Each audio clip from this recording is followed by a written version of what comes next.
Shalom, peuple de Dieu. Vous êtes fatigué de l'instabilité spirituelle. Vous êtes fatigué de tourner en rond et vous vous demandez comment faire. Je vous donne rendez-vous sur Fondement Apostolique, notre rendez-vous hebdomadaire en ligne, tous les mercredis à partir de 20h30 sur nos réseaux sociaux Facebook et YouTube, en vue de l'édification, de la stabilité et pour une croissance, n'est-ce pas, chrétienne, une croissance spirituelle. Ne manquez pas ce rendez-vous, bien-aimés, c'est vraiment un temps, une saison pour changer de vie, pour progresser dans le Seigneur et pour briser tous les cycles de stagnation sur votre vie. Connectez-vous donc sur cette émission et invitez des amis, invitez au maximum autour de vous. Vous connaissez des chrétiens qui vivent ces choses, invitez au maximum pour la gloire de Dieu. Je vous donne rendez-vous donc sur Fondement Apostolique. Au nom de Jésus-Christ de Nazareth, soyez bénis et à bientôt.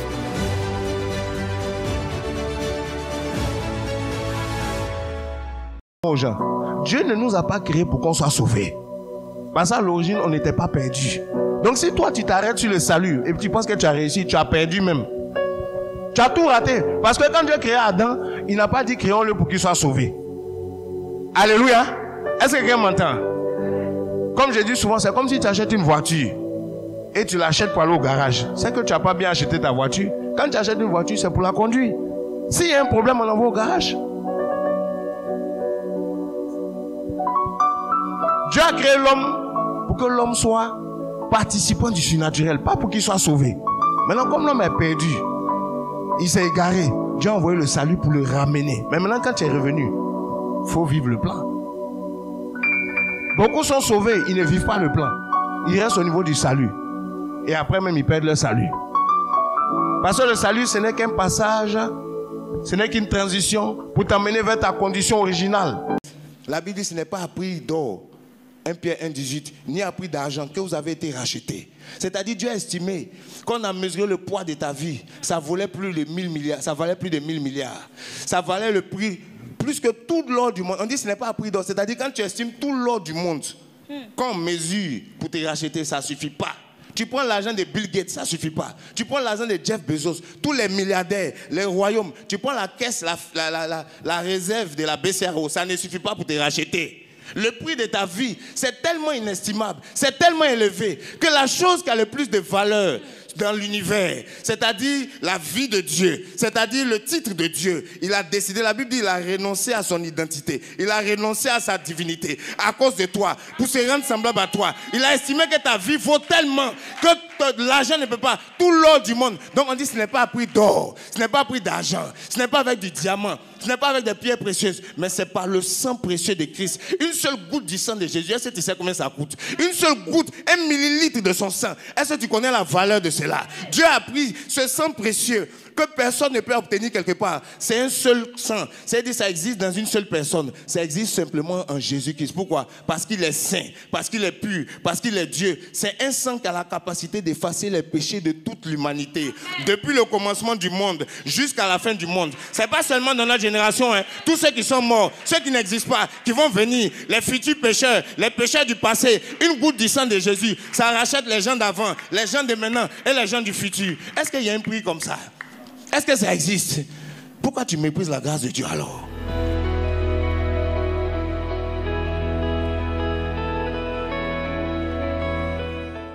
C'est pour ça qu'il a suscité des pasteurs, des apôtres aussi, pour veiller sur la parole, pour que les choses se fassent correctement, comme des gardiens, des surveillants, des anciens, des épiscopos, comme on dit. Amen. Mais c'est à ça que ça s'arrête, ce n'est pas pour les adorer. Voilà pourquoi nous nous levons contre l'idolâtrie des hommes de Dieu. Au travers de cette conférence, nous voulons que Jésus-Christ reprenne sa place dans l'Église. Nous voulons parler de cette déviation dans l'adoration, de cette déviation dans le culte. Les cultes aujourd'hui ne sont pas centrés sur Jésus-Christ. On va passer plus de temps à présenter l'homme de Dieu. Quand il vient à sa chanson, une chanson spéciale, lui aussi il a sa démarche spéciale. Il y a des hôtesses, des cortèges, tout ça. On attend son sac. Pourtant, il est plus robuste que celui qui attrape le sac. Comme moi on n'attrape pas mon sac. Non, mais il peut attraper mon sac. Ou bien, est-ce que c'est faux? Oui. Ne dis pas qu'il ne faut pas attraper des sacs, c'est une manière de parler. Je dis les protocoles exagérés. Jésus, même Judas, a attrapé la bourse, ce n'est pas lui qui a attrapé. Donc je n'ai pas dit que c'est un problème. Comprenez mon langage, on est d'accord? Mais j'en parle quand même, parce que d'autres aussi, il faut les aider un peu. Trop de protocoles, ça favorise aussi l'idolâtrie. On t'accueille comme une star. Tu viens, tu es une star, la star. On doit faire des trucs, dégager des trucs. C'est comme si toi aussi, tu ne tombes pas malade. Non! Amen. On est des hommes. Il faut l'humilité, il faut la simplicité.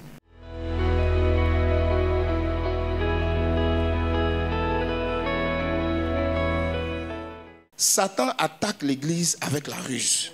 Il attaque les pasteurs avec la ruse. Il attaque les chrétiens avec la ruse. La ruse, c'est quoi?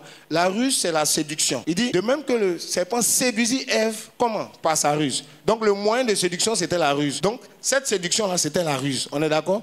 Et la séduction, c'est la dissimulation. C'est-à-dire se cacher pour te faire croire quelque chose qui n'est pas en réalité la vérité. Qu'est-ce que Satan a fait pour séduire Ève? Dieu a-t-il dit de ne pas manger les arbres du jardin? Il lance un truc qui n'est pas vrai, quoi. Il a remis en cause ce que Dieu avait dit. Puis il place son mensonge maintenant. Donc Satan, son combat, c'est un combat de la parole. C'est un combat du message. Alléluia, alléluia. Gloire à Jésus-Christ, notre Seigneur et Sauveur. Que le nom du Seigneur soit béni, chers bien-aimés. Je veux vraiment vous accueillir encore aujourd'hui à Fondement Apostolique. Vous êtes les bienvenus. Voilà, pour Fondement Apostolique. Que la grâce de Dieu soit avec vous. Que la grâce de Dieu soit sur votre vie. Vous êtes les bienvenus. Shalom, shalom à tous les internautes, tous les bien-aimés qui me suivent depuis l'endroit où vous êtes. Voilà, il est donc normalement 20h30. Voilà. Comme vous savez, c'est notre rendez-vous tous les mercredis, n'est-ce pas, à la porte du Temple TV. Et c'est notre émission d'enseignement, d'encouragement, d'édification, n'est-ce pas, de croissance spirituelle. Et je bénis le Seigneur pour sa grâce. Que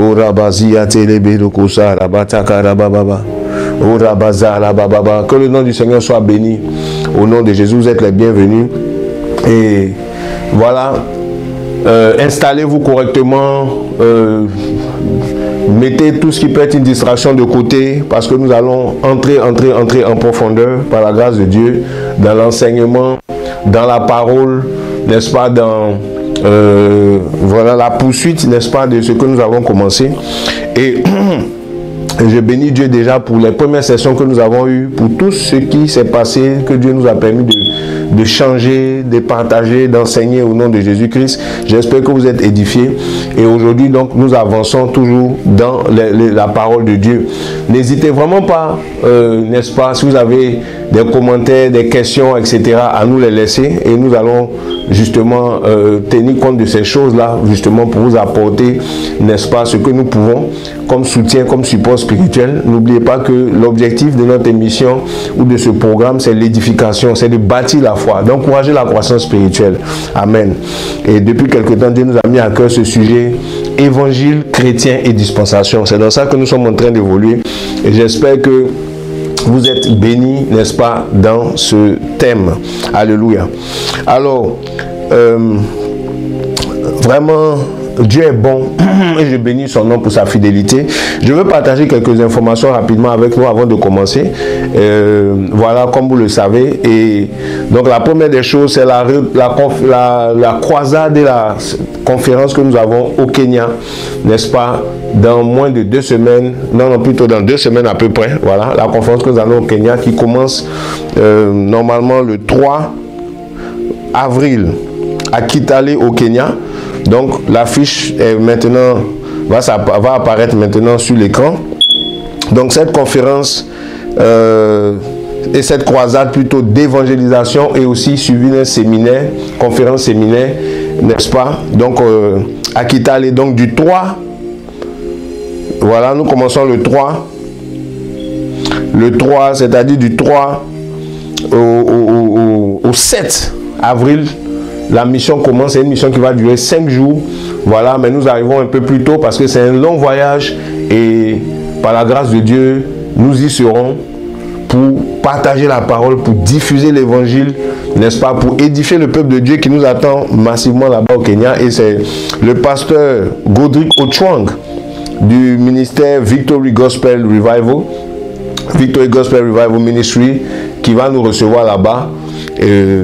voilà, avec sa communauté pour ce programme. Donc c'est une petite ville au nord-ouest, n'est-ce pas, de Kitale, du Kenya, ça s'appelle Kitale. Donc on arrive à Nairobi, on prend un autre avion pour atterrir, n'est-ce pas, un peu plus au nord, et nous allons donc nous rendre dans cette ville, n'est-ce pas, pour partager 5 jours intenses dans la prière, dans l'évangélisation. Donc on aura le séminaire qui va durer 2 jours, comme vous voyez sur l'affiche, et un séminaire qui va parler du rôle des églises locales dans la croissance des chrétiens. Le rôle des églises locales dans la croissance des chrétiens.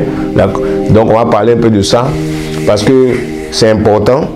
Et l'église locale a un rôle à jouer dans l'œuvre. On ne faut pas mépriser les églises locales, on ne faut pas négliger les églises locales. Donc on parlera de ça pendant 2 jours. Ensuite on aura la croisade qui va faire 2 jours du vendredi. Donc ça sera du 3 au 4, on a le séminaire. Matin, soir, on a 2 séances par jour de séminaire, le matin et le soir. Et ensuite nous aurons, donc c'est du mercredi au jeudi, le 3 et le 4. Ensuite du 5 au 6, donc vendredi 5, samedi 6, nous avons la croisade l'après-midi. Donc c'est en plein air, dans un espace.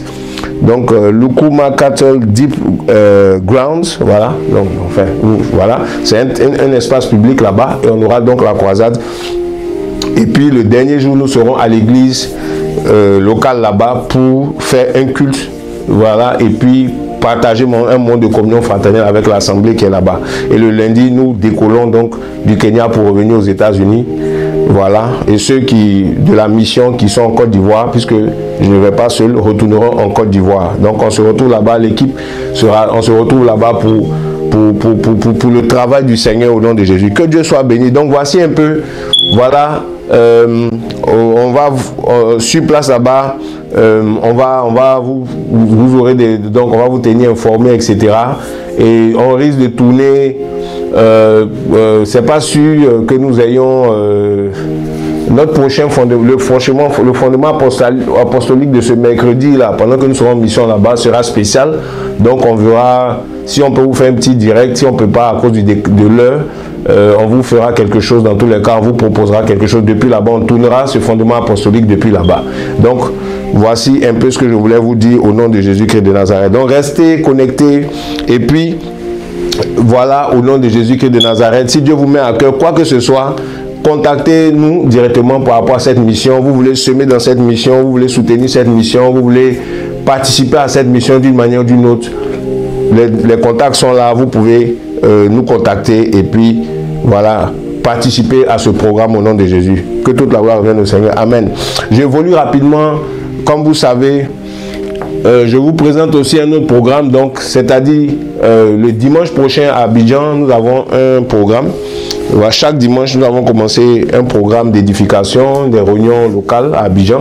Et donc, vous pouvez participer, n'est-ce pas, à cela. Si vous êtes du côté de la Côte d'Ivoire, l'affiche va apparaître bientôt. Vous appelez le numéro local. C'est dimanche, le dimanche. Voilà, donc vous pouvez participer. Vous n'avez pas de communauté, vous voulez prier avec nous, vous pouvez justement contacter le numéro qui est sur l'affiche, et puis véritablement participer à ce moment. Voilà à quoi s'attendre l'édification. Donc l'équipe technique va nous afficher cela, et puis voilà. Donc réunion locale à Abidjan, réunion de prière, réunion voilà, d'édification. Donc l'équipe technique est en train de faire le nécessaire pour que l'affiche apparaisse. Voilà. Au nom de Jésus-Christ. Voilà. L'équipe technique, l'affiche, s'il vous plaît, merci. Voilà, parce que je dois avancer, merci. Voilà, donc voici l'affiche qui apparaît. Ok, l'affiche apparaît, donc vous avez toutes les informations là-dessus. Voilà. Toutes les informations. Appelez le numéro qui s'affiche sur l'écran avec l'affiche, appelez ce numéro là, et puis c'est du côté de la Riviera au nom de Jésus-Christ. Que Dieu vous bénisse. Amen. Que Dieu vous bénisse. Donc voici le numéro, l'affiche avec les indications. Je passe rapidement à autre chose. Donc au niveau de Donc ça c'est au niveau de l'affiche de ce programme. Autre chose, c'est le livre Christ est divisé que voici. Voilà. Donc, au niveau de Christ a été divisé, vous pouvez donc prendre, n'est-ce pas, votre copie gratuitement sur notre site internet. Voilà, gratuitement sur notre site internet. Et si vous n'avez pas encore lu, je vous le recommande. Donc, vous allez sur notre site internet, téléchargement gratuit, vous prenez votre copie, ou vous pouvez aussi aller sur Amazon pour votre version papier. La version électronique, elle est gratuite. Vous avez toutes ces informations. Donc, vous scannez les QR codes qui s'affichent et vous pouvez avoir le livre gratuitement sur notre site ou sur internet. Et sur Amazon, vous payez et le livre vous sera livré à la maison. Et puis finalement, en Côte d'Ivoire, il y a un système de distribution aussi qui est mis en place que vous pouvez donc prendre, c'est-à-dire vous avez fait votre commande en appelant notre numéro qui va s'afficher sur la fiche là en Côte d'Ivoire, et puis le livre vous sera livré à la maison. Voilà, donc voici un peu ce que je veux dire. Donc voici la fiche qui est là. Donc ça c'est pour la Côte d'Ivoire. Au nom de Jésus-Christ de Nazareth. Amen. Donc voici un peu. Que Dieu soit béni. Donc vous appelez ce numéro qui s'affiche à l'écran et vous avez votre copie. Amen. Amen, amen, amen. Que Dieu soit béni. Alléluia. Ok. Et un autre élément que je veux nous donner rapidement, c'est la formation que nous donnons tous les samedis. C'est une formation chrétienne. Tous les samedis, nous avons une formation en ligne pour tous les nouveaux convertis. C'est premier pas en Christ. Donc c'est une formation que nous donnons. Nous avons commencé ça un peu plus d'1 an. Et donc il y a la possibilité de s'inscrire. C'est une formation qui dure 6 mois et 1 an. Et on s'inscrit à cette formation. Cette formation, c'est pour tous ceux qui sont nés de nouveau, qui manquent de stabilité chrétienne, qui n'ont pas été encadrés dans les débuts pour avoir une base. Donc tu es nouveau chrétien, tu viens de te baptiser, tu es qualifié pour cette formation, parce qu'on se qualifie pour cette formation. Tu es chrétien, tu es converti depuis longtemps, mais tu as une vie chrétienne instable. Tu pries aujourd'hui, tu ne pries pas demain, tu pêches aujourd'hui, demain tu ne pêches pas. Ta vie de chrétienne est en dents de scie, tu manques de stabilité. Cette formation t'intéresse. Cette formation s'appelle Premier pas en Christ et elle a pour but d'apporter l'affermissement, la stabilité, l'édification et la croissance spirituelle. Donc, c'est une formation tous les samedis de 14h à 16h GMT. Donc, c'est l'heure GMT. 14h à 16h GMT les samedis. Et ceux qui ont vraiment ce désir, peu importe l'endroit où vous êtes dans le monde, c'est une formation qui se fait sur Zoom. Il suffit seulement de contacter nos numéros qui s'affichent. Si tu remplis ces critères, bien évidemment, tu vas être entretenu par notre équipe de formation, notre équipe qui recrute, avec qui on fait l'enregistrement.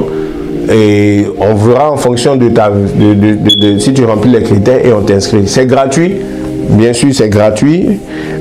Si tu veux soutenir, il n'y a pas de problème. On peut toujours soutenir l'œuvre que nous faisons, mais c'est gratuit.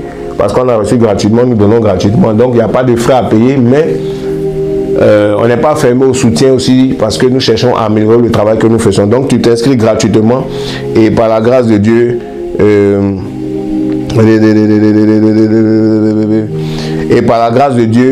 tu pourras participer. Donc, c'est ouvert. Vous pouvez vous appeler, vous aurez tous les renseignements quand vous appelez ce numéro au nom de Jésus. Mais la formation se fait en ligne, donc peu importe l'endroit où vous êtes dans le monde, vous pouvez participer. C'est une formation de base qui s'appelle Premier pas en Christ et c'est chaque samedi. Que Dieu soit béni. Je bénis Dieu aussi pour l'équipe de la formation qui fait un travail extraordinaire et plusieurs sont édifiés, plusieurs sont encouragés et nous maintenons cette classe. Il y a d'autres classes à venir, mais nous maintenons cette classe vraiment parce que vous savez, un des fardeaux que Dieu m'a donné et nous a donné dans ce ministère, c'est de former, de préparer, d'équiper. Amen. Vous savez, d'équiper. Ce n'est pas le nombre d'abord qui est important, c'est d'abord la qualité des gens que nous avons, que nous formons. Et nous voulons communiquer Christ.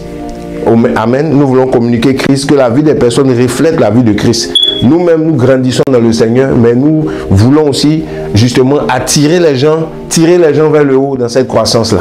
Donc, que le Seigneur soit béni pour cette formation. Alléluia. Donc, vous allez sur notre site internet, vous allez voir toutes ces informations et ici, voici donc l'affiche. Donc appelez le numéro qui apparaît et puis voilà. Alléluia. Que Dieu soit béni. Donc je pense que j'ai fait quand même le tour des informations principales au nom de Jésus-Christ de Nazareth. Maroka viate la brascatalia, vavareke sekati la vitote, au brekote la rindare goselia. Oh Dieu de gloire, nous voulons te bénir. La zoketa la korabashaya. Je vais prier un peu au Ramazola avant de commencer ce moment.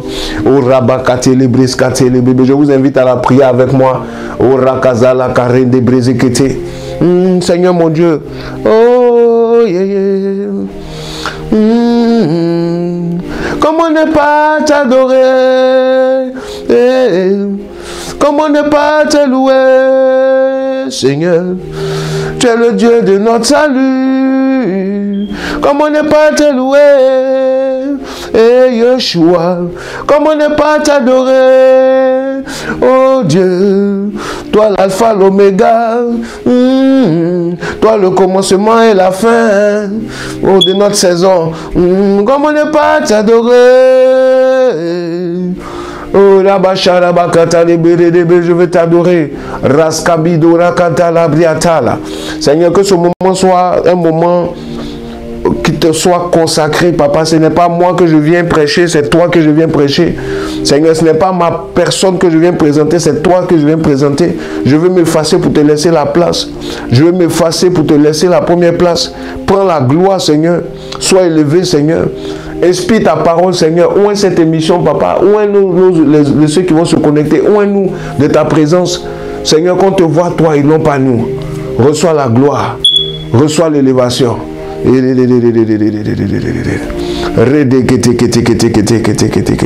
tout genou fléchisse devant ta majesté. Que tout genou fléchisse devant toi.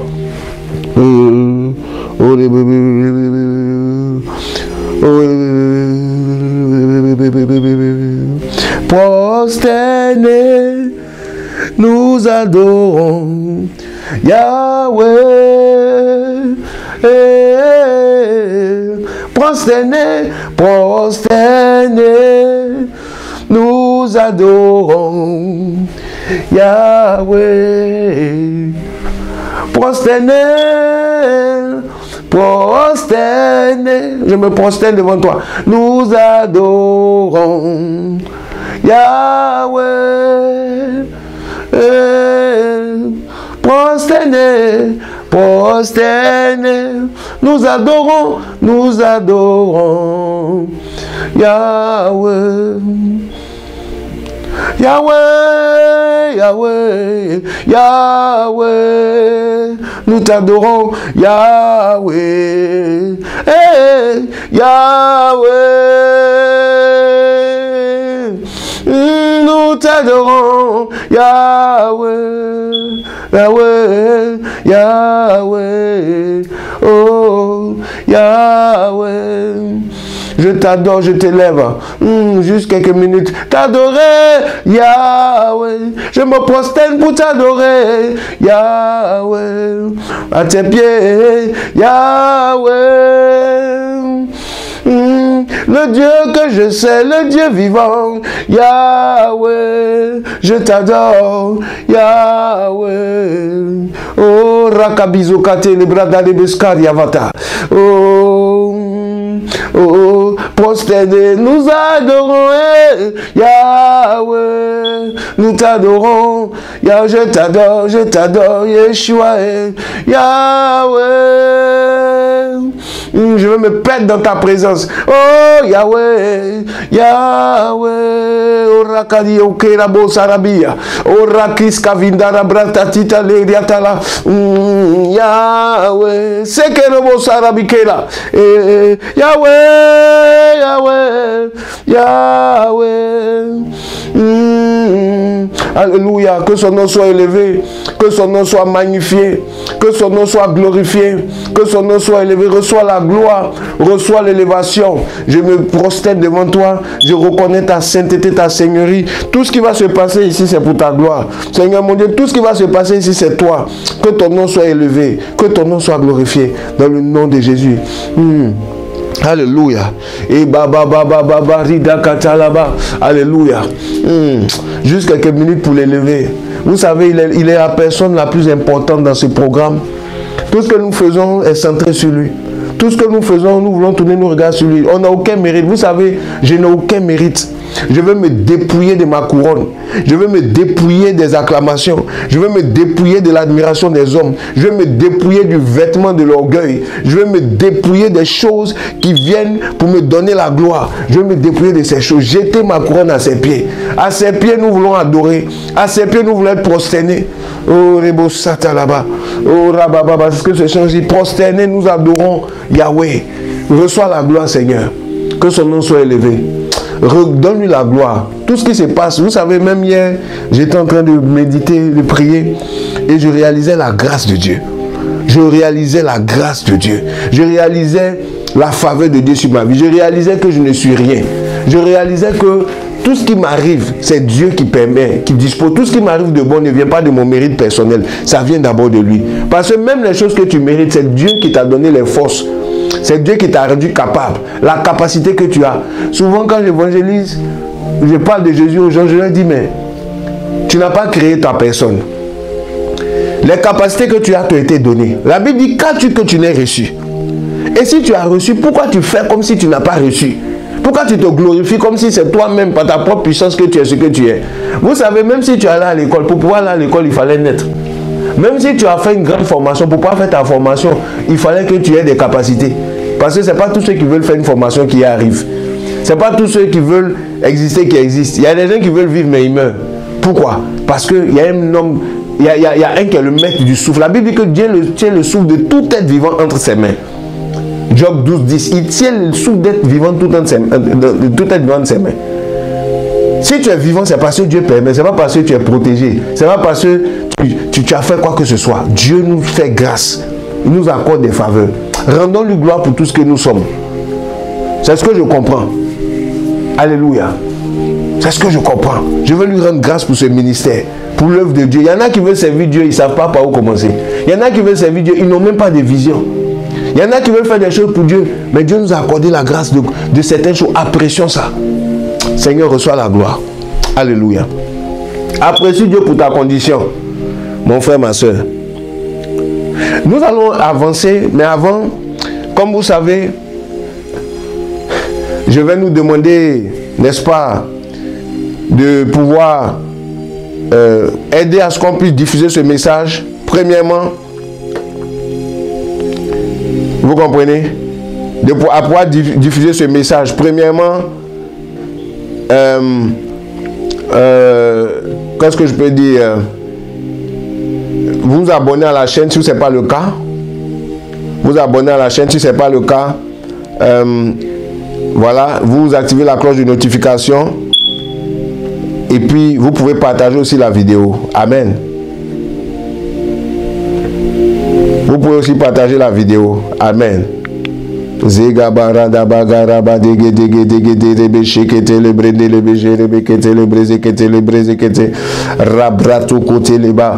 voyez, donc vous abonnez, si ce n'est pas le cas, vous activez la cloche de notification, vous partagez la vidéo au nom de Jésus. Partagez la vidéo et likez la vidéo aussi. Merci pour votre soutien. Que Dieu vous bénisse abondamment. Amen. Amen. Donc nous allons entrer dans le vif du sujet. Aujourd'hui, la dernière fois, enfin depuis le début, nous parlons de évangile chrétien et dispensation. Donc soyez focalisés, prenez vos cahiers, bic et stylo et soyez focalisés. Voilà, c'est un temps d'enseignement de la parole de Dieu. Et je suis en train de nous parler de l'évangile chrétien ou dispensation. C'est notre thème principal. Mais il y a des sous-thèmes. Aujourd'hui, je vais vous parler, n'est-ce pas, de chrétien ou brebis. Chrétien ou brebis. On a pris plusieurs temps pour parler de l'évangile. Je vous ai parlé de plusieurs facettes de l'évangile. Bien sûr, on n'a pas parlé des choses élémentaires parce que les choses élémentaires, nous les savons déjà. C'est-à-dire, nous savons que Christ est mort pour nos péchés, pour nous sauver du péché, pour nous sauver des ténèbres, etc. Mais on a beaucoup parlé de l'identité, on a parlé de la lumière de l'évangile de Christ, on a parlé de la connaissance de Dieu, on a parlé de la gloire de Dieu que Adam avait perdu, que l'homme a perdu. J'ai parlé de plusieurs caractéristiques de la gloire. Et quand on se réconcilie avec Dieu, par Christ, on retrouve cette gloire. Dans cette gloire, il y a plein de choses. Dans cette gloire, il y a l'image de Dieu. Dans cette gloire, il y a la ressemblance de Dieu. Dans cette gloire, il y a la domination, le règne, le royaume de Dieu. Dans cette gloire, il y a la présence de Dieu. Dans cette gloire, il y a la voix de Dieu.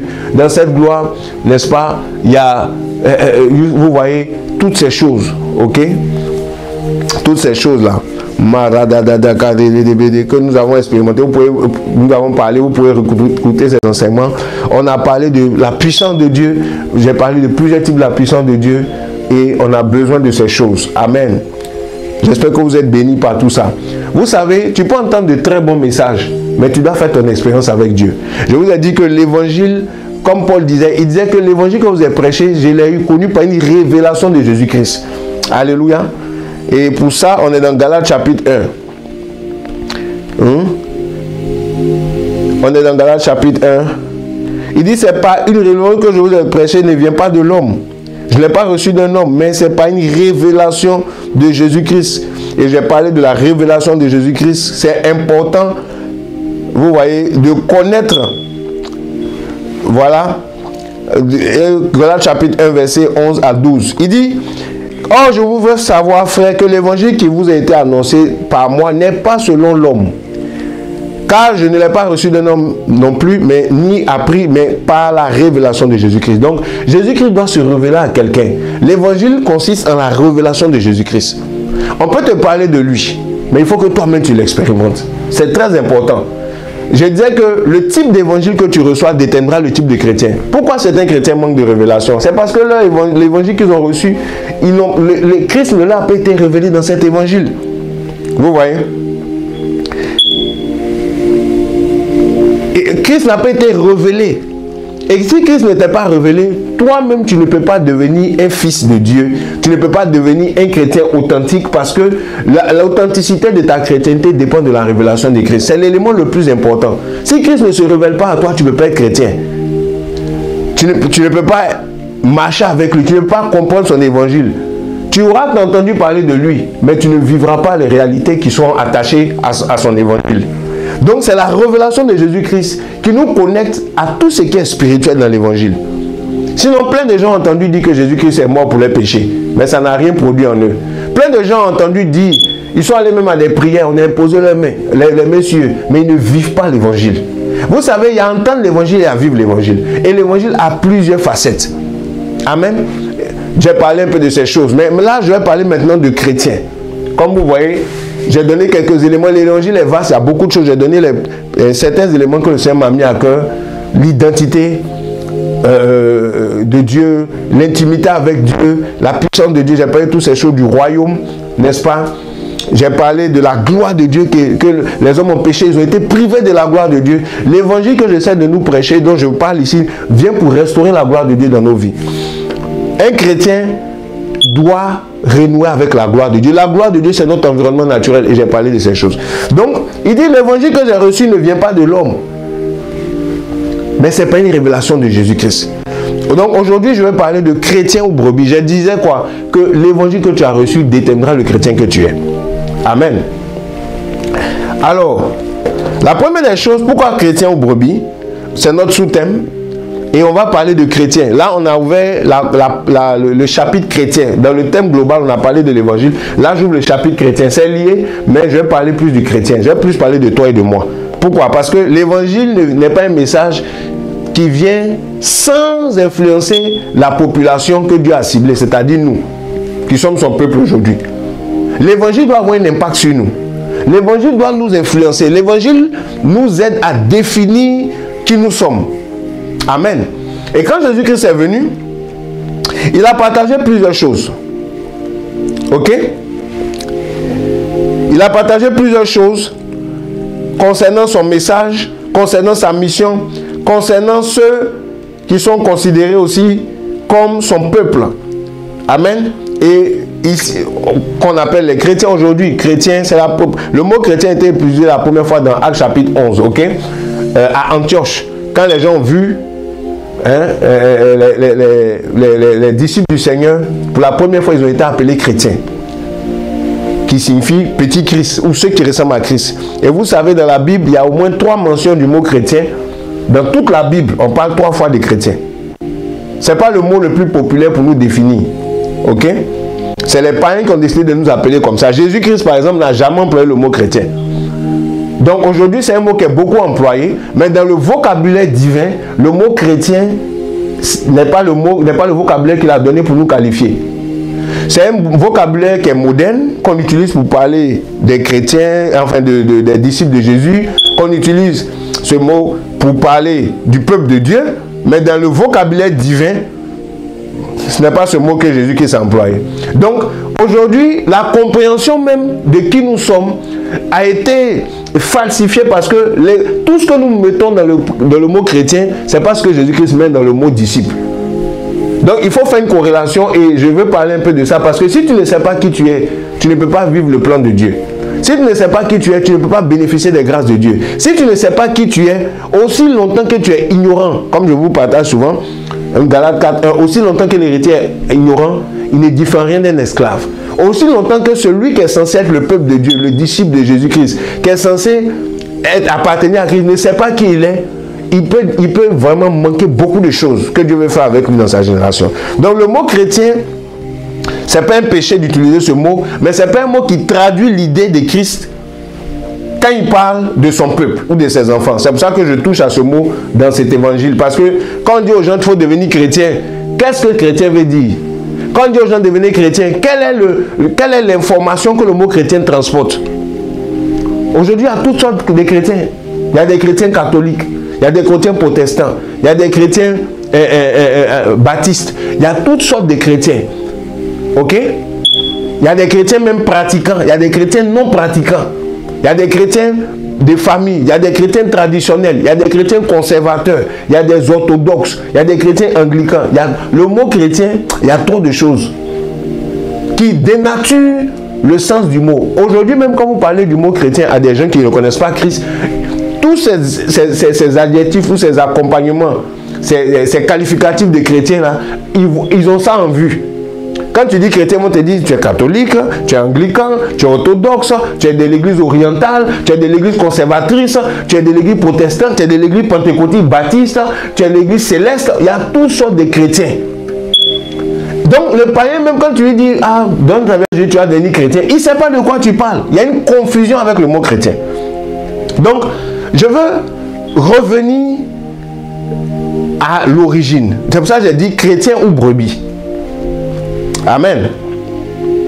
Chrétien ou brebis. Je vais revenir au mot que le Seigneur a employé. Et je vais prendre notre passage principal dans lequel nous allons naviguer.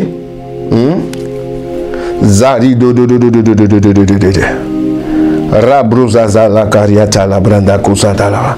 Radakazi la branda brozuko la baba baba shaya.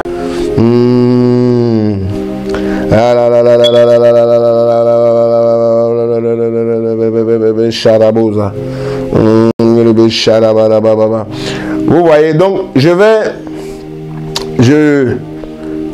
veux parler de quelque chose.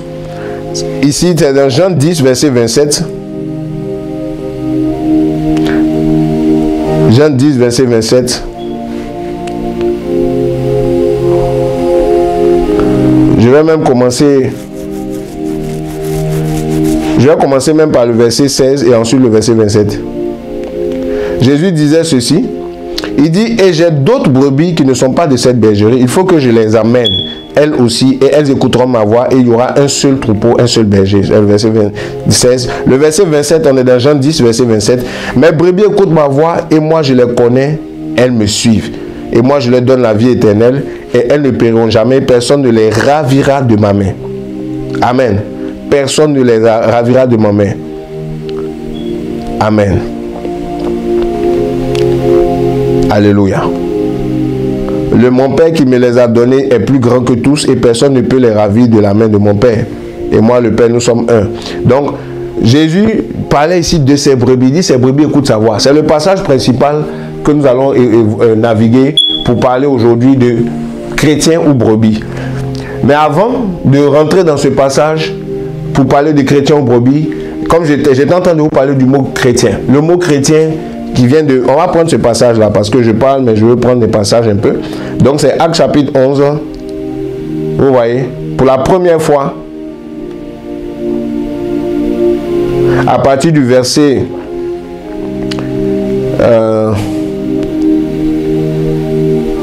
on prend ça, 26, on nous dit, Actes chapitre 11, verset 26, on dit, ayant trouvé, il le menait à Antioche et il leur arriva que pendant un an tout entier, il se réunit dans l'assemblée et enseignait une grande foule. Et que ce fut à Antioche premièrement que les disciples furent nommés chrétiens. Donc c'était à Antioche que les disciples pour la première fois ont été nommés chrétiens. Donc ça a commencé à Antioche. L'église existait bien avant. Et donc c'était avec les Paul. Amen. Avec Barnabas, Paul. C'était à Antioche. Dans l'église d'Antioche. Pas à Jérusalem, mais à Antioche. Que pour la première fois, les disciples ont été appelés chrétiens. Donc le mot chrétien vient d'Antioche. C'est à Antioche que ça a commencé. Le mot chrétien, Jésus n'a jamais employé ce mot. On voit ça, c'est la première fois qu'on voit le mot chrétien. Il y a un autre passage où Paul a comparu devant un tribunal. Je pense que c'était devant le roi Agrippa. Ça doit être dans Acte 26 par là. Et il lui demandait, tu veux devenir chrétien comme moi, quelque chose comme ça. Ça, c'est la deuxième fois qu'on utilise le mot chrétien dans la Bible. Voilà, c'était avec le roi Agrippa. Voilà, il y a 3 mentions du mot chrétien dans toute la Bible. Ok? Voilà. Et donc, il y a ça.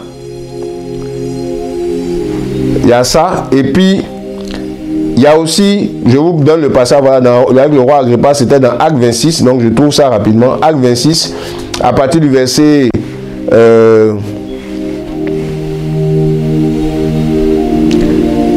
27 à 28. Ô roi Agrippa, crois-tu au prophète? Je sais que tu crois. Et Agrippa dit à Paul, tu me persuaderas bientôt d'être chrétien? Vous voyez? Grâce à Agrippa qui a parlé de ça. Tu me persuaderas bientôt d'être chrétien? Parce que Paul était en train de parler, il était en train de comparer devant ce tribunal, on l'accusait, et devant le roi Agrippa, il disait au roi Agrippa, tu connais, toi tu crois au prophète, je sais que tu crois ces choses. Et le roi lui dit, attends, tu veux me convaincre d'être chrétien? Donc, c'était connu que c'était une appellation qui venait des païens. Ceux-là, c'est des chrétiens, c'est des petits Christ. Alléluia. Et la troisième fois, c'est dans Pierre, dans le livre de Pierre, où Pierre nous dit je vous donne ce passage rapidement. Il faut qu'on sache, parce qu'on en place, il n'y a que 3 mentions du mot chrétien dans la Bible. Mais la plus grande mention, le plus grand nombre de qualificatifs pour les chrétiens, c'est le mot disciple. Jésus a parlé des disciples. Il a parlé des disciples. Je ne sais pas combien de fois dans la Bible on parle de disciples. Il a parlé de disciples. Vous voyez? Il a parlé de disciples. Par exemple, dans 1 Pierre chapitre 4, verset 16, la Bible nous dit ceci. La Bible dit, bon, je vais dire du verset 15 à 16. La Bible dit, mais que nul, donc 1 Pierre chapitre 4, verset 15 à 16, ça c'est la 3e fois qu'on parle de chrétien. Dans toute la Bible, 3 fois seulement. Mais que nul de vous ne souffre comme meurtrier ou voleur, ou comme faisant le mal, ou gérant dans les affaires d'autrui. Mais si quelqu'un souffre comme chrétien, qu'il n'en ait pas honte, mais qu'il glorifie Dieu en ce nom. Si quelqu'un souffre comme chrétien, donc il a utilisé le mot chrétien pour parler de persécution. Ok? L'apôtre Pierre. Parce que en tant que chrétiens, ils étaient persécutés en tant que disciples. Donc vous voyez que le mot chrétien, c'est vraiment, quand on parle de vous, pouvez remplacer chrétien par disciple. Ok? C'est à Antioche que pour la première fois, le mot disciple était remplacé par chrétien par les païens. Bon, on ne va pas dire que c'est mauvais, ça veut dire petit Christ, ok? Ça veut dire ceux qui ressemblent à Christ. Mais le problème que ça a créé, c'est que les gens ont dénaturé ce mot. C'est-à-dire qu'ils ont utilisé ce mot-là maintenant pour la religion. Ils ont utilisé ce mot-là pour quoi? Aujourd'hui, pour des idéologies sociales. Ils utilisent ces mots-là aujourd'hui pour l'accommoder avec leur manière de voir Dieu. Donc, il y a plusieurs types de chrétiens. Amen. Plusieurs types de chrétiens, c'est un mot qui est large. La chrétienté est devenue quelque chose de très flexible. C'est pour ça que même dans la chrétienté, on a beaucoup de courants, on a beaucoup d'approches, des églises, des dénominations, etc., etc.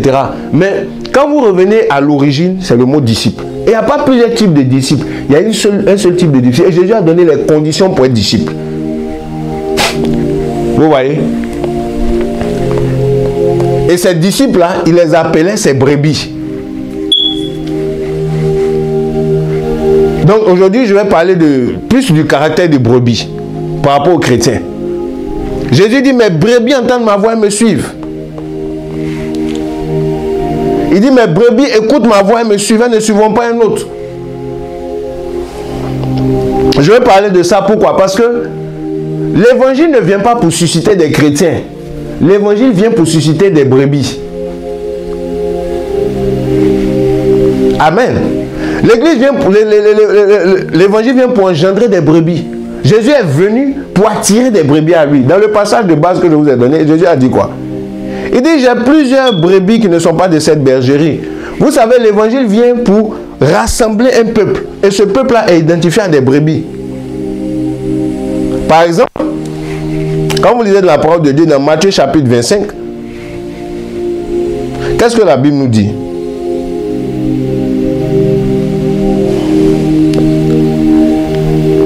Vous voyez?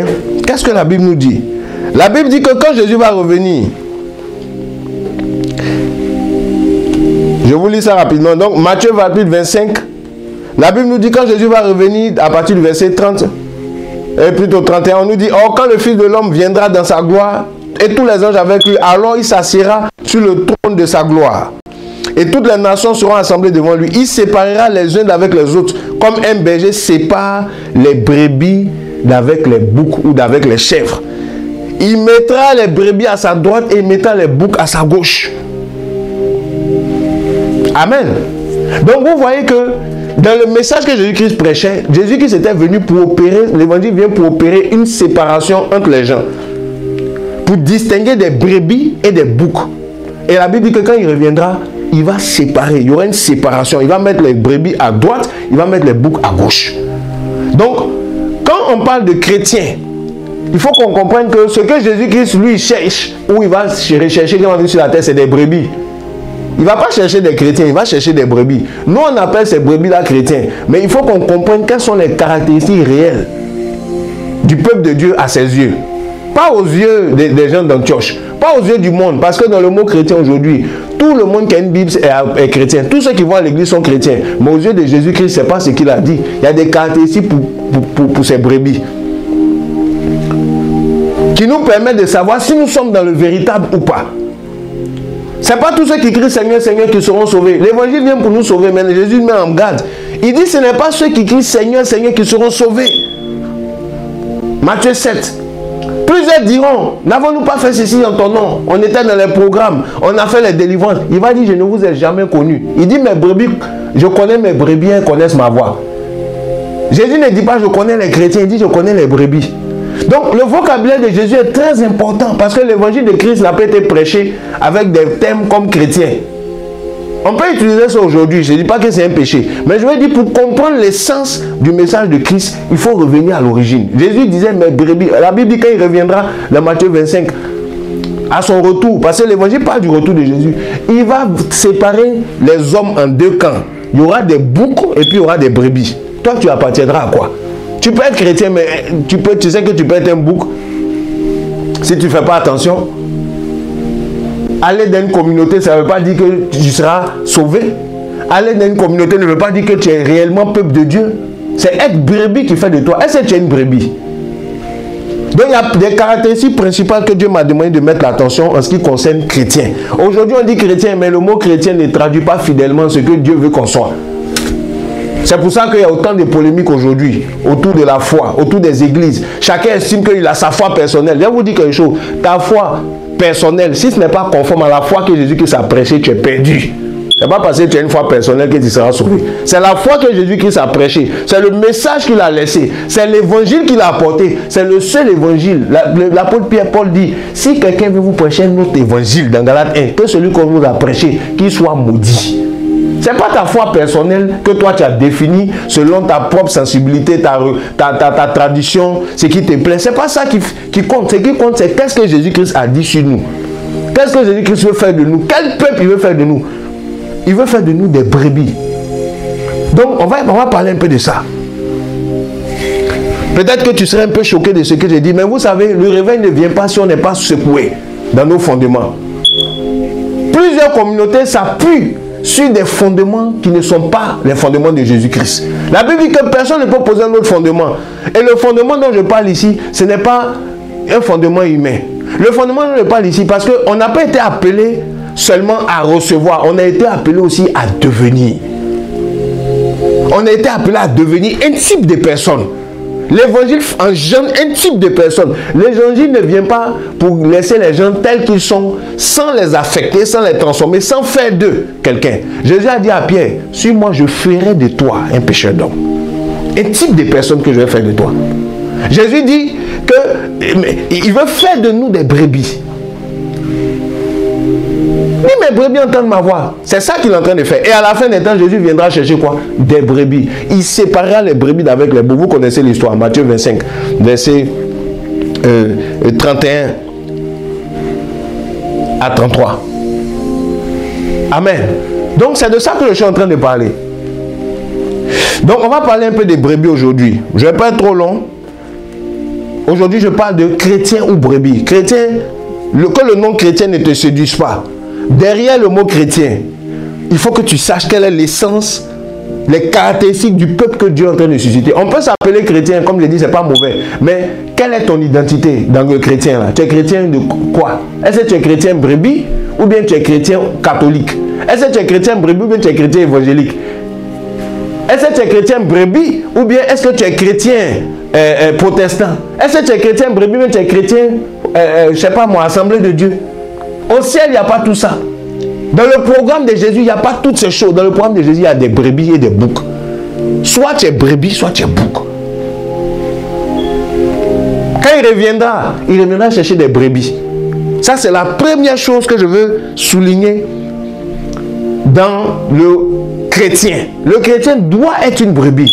Ce n'est pas une option. Si tu n'es pas une brebis, quand Jésus-Christ reviendra, tu feras partie des boucs. Parce qu'aux yeux de Jésus, il y a deux types de personnes sur la terre. Il y a des brebis et puis il y a des boucs. C'est pas tout qu'on nous cite là. C'est de la distraction. Chrétien, c'est si tu peux être catholique, tu peux être protestant, porter cette étiquette dans la société. Mais si tu es une brebis de Jésus-Christ, c'est ça qui est le plus important. Les hommes peuvent te juger par rapport à ton étiquette sociale, ta chrétienté sociale. Tu appartiens à telle congrégation. C'est pas ça. Autant de Jésus-Christ, le plus important, ce n'était pas là où tu vas, c'est la relation que tu as avec Jésus. Et Jésus met l'accent sur la relation. Il dit, mes brebis entendent ma voix et me suivent. J'ai parlé de ça. Donc le mot brebis, c'est ce que nous voulons toucher. À la fin des temps, Jésus viendra chercher des brebis. Chrétien, es-tu chrétien de l'église ceci, du ministère c'est là? Tu es brebis, chrétien de the gate of the temple for Christ? Ou bien tu es chrétien brebis de Jésus-Christ? Pose-toi la question. On devrait demander ça aux gens. Tu es brebis ou bien tu es quoi? Tu es bouc. Et on va parler de ça. Alors j'attaque directement. Donc là, je reviens dans Jean chapitre 10. Après on va placer cet élément. De vous voir un peu de quoi je vais parler. Je reviens dans Jean chapitre 10. Comme j'ai dit, Jésus disait, j'ai d'autres brebis qui ne sont pas de cette bergerie. Il faut que je les ramène. Elles aussi. Et qu'elles écoutent ma voix. Et il y aura un seul troupeau, un seul berger. Dans mon livre Christ est-il divisé, je parle dans la partie d'un seul troupeau et d'un seul berger. Je vous encourage vraiment à lire ce livre. Parce que je parle des brebis dans ce livre. Un seul troupeau, un seul berger. Je parle de la vision de l'unité. Jésus veut nous rassembler autour de sa personne. Il ne veut pas qu'on soit divisé. Il dit qu'il y a des brebis qui sont dans d'autres bergeries. Les autres bergeries là, ça parle prophétiquement aussi des jeunes qui sont dans des dénominations par-ci par-là. Dans cette dénomination, il y a des brebis de Jésus-Christ. Il veut les ramener autour de lui. Il veut les rassembler autour de sa personne. L'évangile vient pour nous rassembler autour d'un berger. Il y a un seul berger. Les autres bergers que les pasteurs représentent, les hommes de Dieu, ce sont des bergers qui s'occupent du troupeau, qui n'est pas leur troupeau. Il Faut pas te tromper. Ton berger n'est pas ton berger. Ton vrai berger, c'est Jésus-Christ. Dans le domaine des brebis, le berger, c'est Christ. Faut pas tomber dans l'idolâtrie. C'est vrai que tu peux être avec un pasteur, tu peux être avec un homme de Dieu, mais le véritable berger de nos âmes, c'est Jésus-Christ. Ta relation avec Jésus-Christ passe avant ta relation avec ton pasteur, avec ton berger. Le pasteur est là pour t'emmener à Christ. Paul dit, soyez mes imitateurs comme je le suis de Christ. Donc, en tant que berger, il conduit les gens à Christ. C'est ce qu'il disait. Soyez mes imitateurs comme moi aussi j'obéis à Christ. C'est lui le berger. Je suis en train de le suivre, donc suivez-moi parce que je le suis. C'est ça. Mais celui qu'on suit, c'est Jésus-Christ. Il y a un seul berger. C'est très important. Quand on dit mes brebis, c'est un abus. Ce n'est pas tes brebis, c'est les brebis du Seigneur. L'idée, c'est quoi? La Bible dit dans Exode chapitre 3, verset 1, on dit Moïse faisait paître les troupeaux de Jéthro, son beau-père. Ce n'était pas son troupeau. C'est vraiment ça l'idée du service et du ministère. Donc quand nous présentons Christ, quand nous présentons l'évangile aux gens, notre objectif n'est pas de vous envoyer dans nos églises, dans nos assemblées locales pour que vous deveniez nos brebis. Ce n'est pas ça l'objectif. L'objectif, c'est de vous emmener vers le berger de vos âmes qui est Jésus-Christ pour que vous deveniez ses brebis. Si je te prêche, ce n'est pas pour que tu viennes forcément indéguer ton temple. Ce n'est pas forcément pour que tu dépendes de moi. Ce n'est pas forcément pour que tu ailles dépendre d'un homme. Il faut que tu ailles vers Jésus-Christ, que tu aies une relation avec Jésus. Notre rôle, c'est de vous connecter à Jésus-Christ. Une fois que tu as connecté à Jésus-Christ, que tu entends sa voix et que tu peux le suivre, même au travers de ce qu'on fait, même au travers des choses qui se passent, de là où Dieu t'a positionné, tu es en train d'évoluer comme une brebis. Mais si tu vas dans une communauté, écoutez-moi bien, que tu es avec un pasteur et que toi tu n'entends jamais Dieu te parler, c'est toujours le pasteur qui entend Dieu pour toi, que toi tu ne grandis pas, toi qui ne grandis pas dans ta relation avec Dieu, ça devient de la manipulation. Un des problèmes que nous avons avec l'évangile aujourd'hui, c'est qu'on s'est accaparé les brebis de Jésus-Christ. Vous comprenez? On s'est accaparé les brebis. Certains pasteurs se sont accaparés, certains leaders s'accaparent les brebis. Il faut l'équilibre entre la hiérarchie dans un ministère, dans une église, et puis la place de Jésus-Christ qui est le véritable berger. Si le Seigneur parle à une brebis, à un chrétien, de faire des choses, il ne faudrait pas que le pasteur soit jaloux de la place de Jésus dans la vie de ce chrétien. Toujours chercher à ramener vers lui. Si le Seigneur le conduit autrement, il faut le laisser. C'est la brebis de Jésus. Vous savez, à cause de ça, il y a des palabres dans certaines communautés. Il y a des palabres dans certains pasteurs. Parce que telle brebis de Jésus quitte telle bergerie pour aller dans une autre bergerie. Les bergers se fâchent. Parce qu'il y a des migrations de brebis d'une bergerie à l'autre. Mais ça peut être le plan de Jésus-Christ. Tant que nous sommes son troupeau, si une brebis quitte une bergerie pour aller dans une autre bergerie, et que c'est le plan de Dieu, il faut bénir Dieu pour cela. Mais il ne faudrait pas qu'il y ait des palabres de brebis. Où tu es dans ta bergerie, tu t'en vas convoiter les brebis qui sont dans une autre bergerie, sans passer par les bergers, sans passer... C'est-à-dire, c'est un peu le désordre. Que Jésus soit à sa place. Alléluia. Que Jésus soit à sa place. Que Jésus-Christ soit à sa place. Que Jésus-Christ soit à sa place dans nos bergeries. Que Jésus-Christ soit à sa place dans nos églises. C'est lui que les gens doivent voir, ce n'est pas nous. Alléluia. Donc ça, c'est un truc que je place rapidement. Si tu es dans une communauté que le pasteur dit, tu es ma brebis, c'est de là, c'est du contrôle.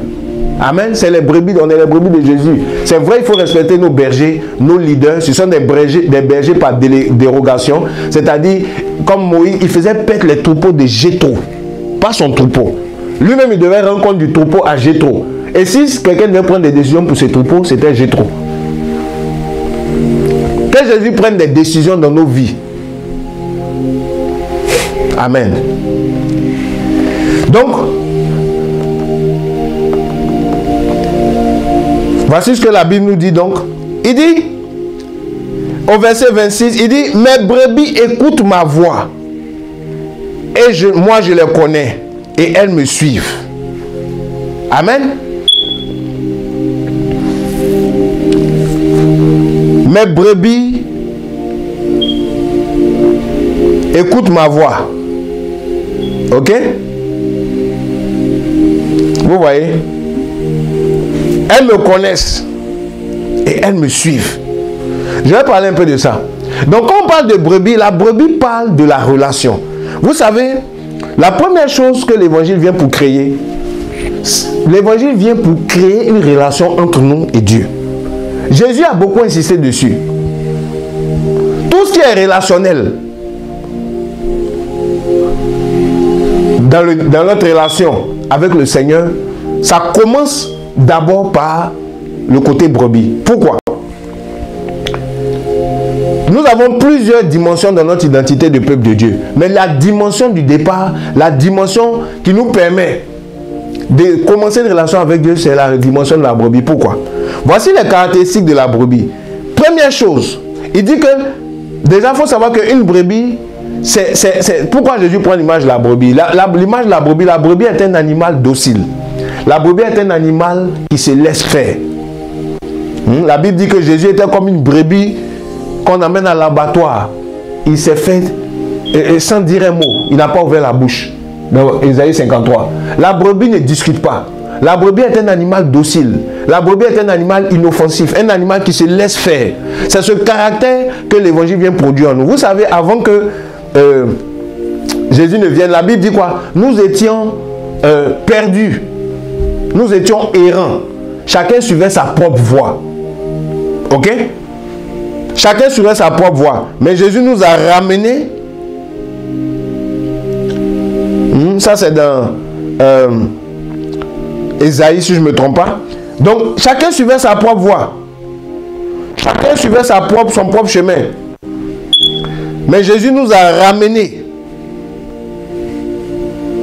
Je vous donne ce passage, c'est d'Ésaïe 53, verset 6. La Bible dit, nous avons tous été errants comme des brebis. Nous nous sommes tournés chacun vers son propre chemin. Et l'Éternel a fait tomber sur lui l'iniquité de nous tous.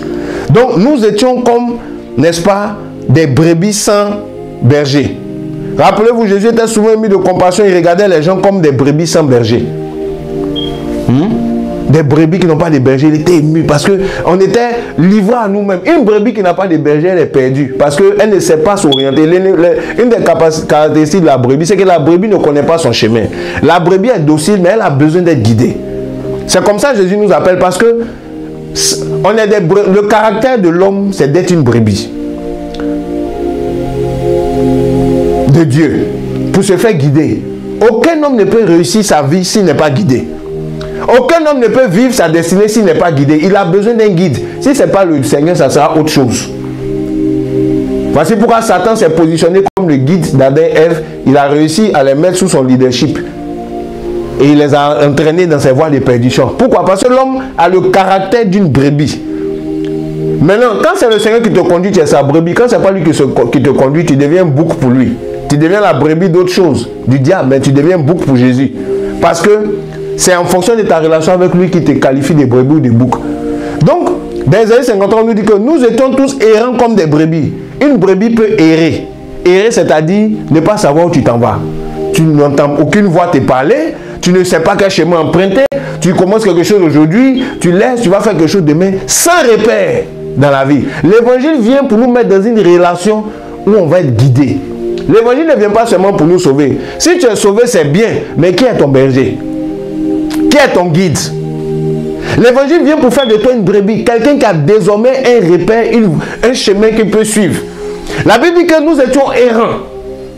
C'est voilà pourquoi, si tu as été, on t'a approché, Jésus que c'est mort pour tes péchés, mais après on ne t'a pas enseigné, on ne t'a pas communiqué la nourriture, l'essence qui fait de toi une brebis, tu peux devenir un bouc, même après avoir reçu le salut. Tu peux devenir un bouc. Quelqu'un qui n'écoute personne, quelqu'un qui ne sait pas où il va, quelqu'un qui suit ses propres voies. Et c'est ce que la Bible dit. La Bible nous dit ainsi errants comme des brebis. Nous sommes tournés chacun vers son propre chemin ou vers sa propre voie. Et l'Éternel a fait tomber sur lui l'iniquité de nous tous.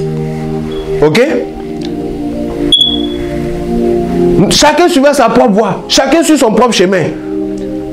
C'est là de la connaissance du bien et du mal. Chacun fait ce qu'il veut, sans repère, sans guide. C'est ce qui se passe aujourd'hui. Plusieurs sont comme des brebis errantes, c'est-à-dire des boucs. L'évangile vient pour nous ramener dans une relation de brebis. Jésus-Christ est mort à la croix, non pas seulement pour que ton âme soit sauvée, et puis c'est tout, et puis tu fais ce que tu veux, et puis tu erres comme tu veux. Jésus-Christ est mort pour que ton âme soit sauvée, mais pour que tu deviennes une brebis de sa bergerie. Il dit, j'ai plusieurs brebis qui sont dans d'autres endroits, mais je dois les ramener. Comme ça, il y aura un seul troupeau et un seul berger. Jésus veut nous rassembler. Jésus veut nous ramener. Alléluia. Donc, c'est ce message que je suis en train de dire. Chrétien ou brebis, qui es-tu? Tu peux être un chrétien bouc. Parce que ce n'est pas Jésus que tu n'as cette relation de soumission où il te ramène dans ses voies, tu ne l'as pas. La grâce de Dieu ne fait pas de nous des indépendants spirituels. La grâce de Dieu fait de nous des dépendants spirituels à notre berger, qui est Jésus. S'il n'y a pas une dépendance à Jésus-Christ, s'il n'y a pas une dépendance pour ce que tu fais à Jésus-Christ, dans l'orientation de ta vie, de ta destinée, de ta famille, de tes plans, et toi tu fais ce que tu veux, tu es un bouc. Tu peux avoir confessé Jésus et être baptisé, mais tu vis comme un bouc. Tu ne écoutes pas sa voix, tu ne le suis pas. Donc, la première des choses, c'est que la brebis a une relation avec son berger. Jésus dit, mes brebis, je vais les ramener, comme ça il y aura un seul troupeau, un seul berger. Jésus veut se positionner, le Seigneur Dieu veut se positionner dans ta vie comme un berger. Quand on parle de brebis, on parle de berger. Si tu as une brebis, qui est ton berger? Et si il est ton berger, qu'est-ce qui prouve que c'est ton berger? Un équilibre que je vais apporter. Si Jésus a établi des bergers dans vos vies, respectez-les. Ne les adorez pas. Mais si Jésus a positionné des bergers pour vous encadrer à marcher comme des brebis, il faut respecter ça. Les bergers, c'est des leaders. C'est des gens à qui Jésus a confié son troupeau, qui vont rendre compte à Jésus. Mais ils font office de référence pour veiller à ce que le troupeau ne se disperse pas et pour les encadrer dans les voies du Seigneur. Il faut respecter ça. Quelqu'un qui n'a pas été encadré par un berger, il aura du mal à marcher avec Jésus-Christ comme un berger. Il aura du mal à entretenir une relation où il écoute et puis il suit.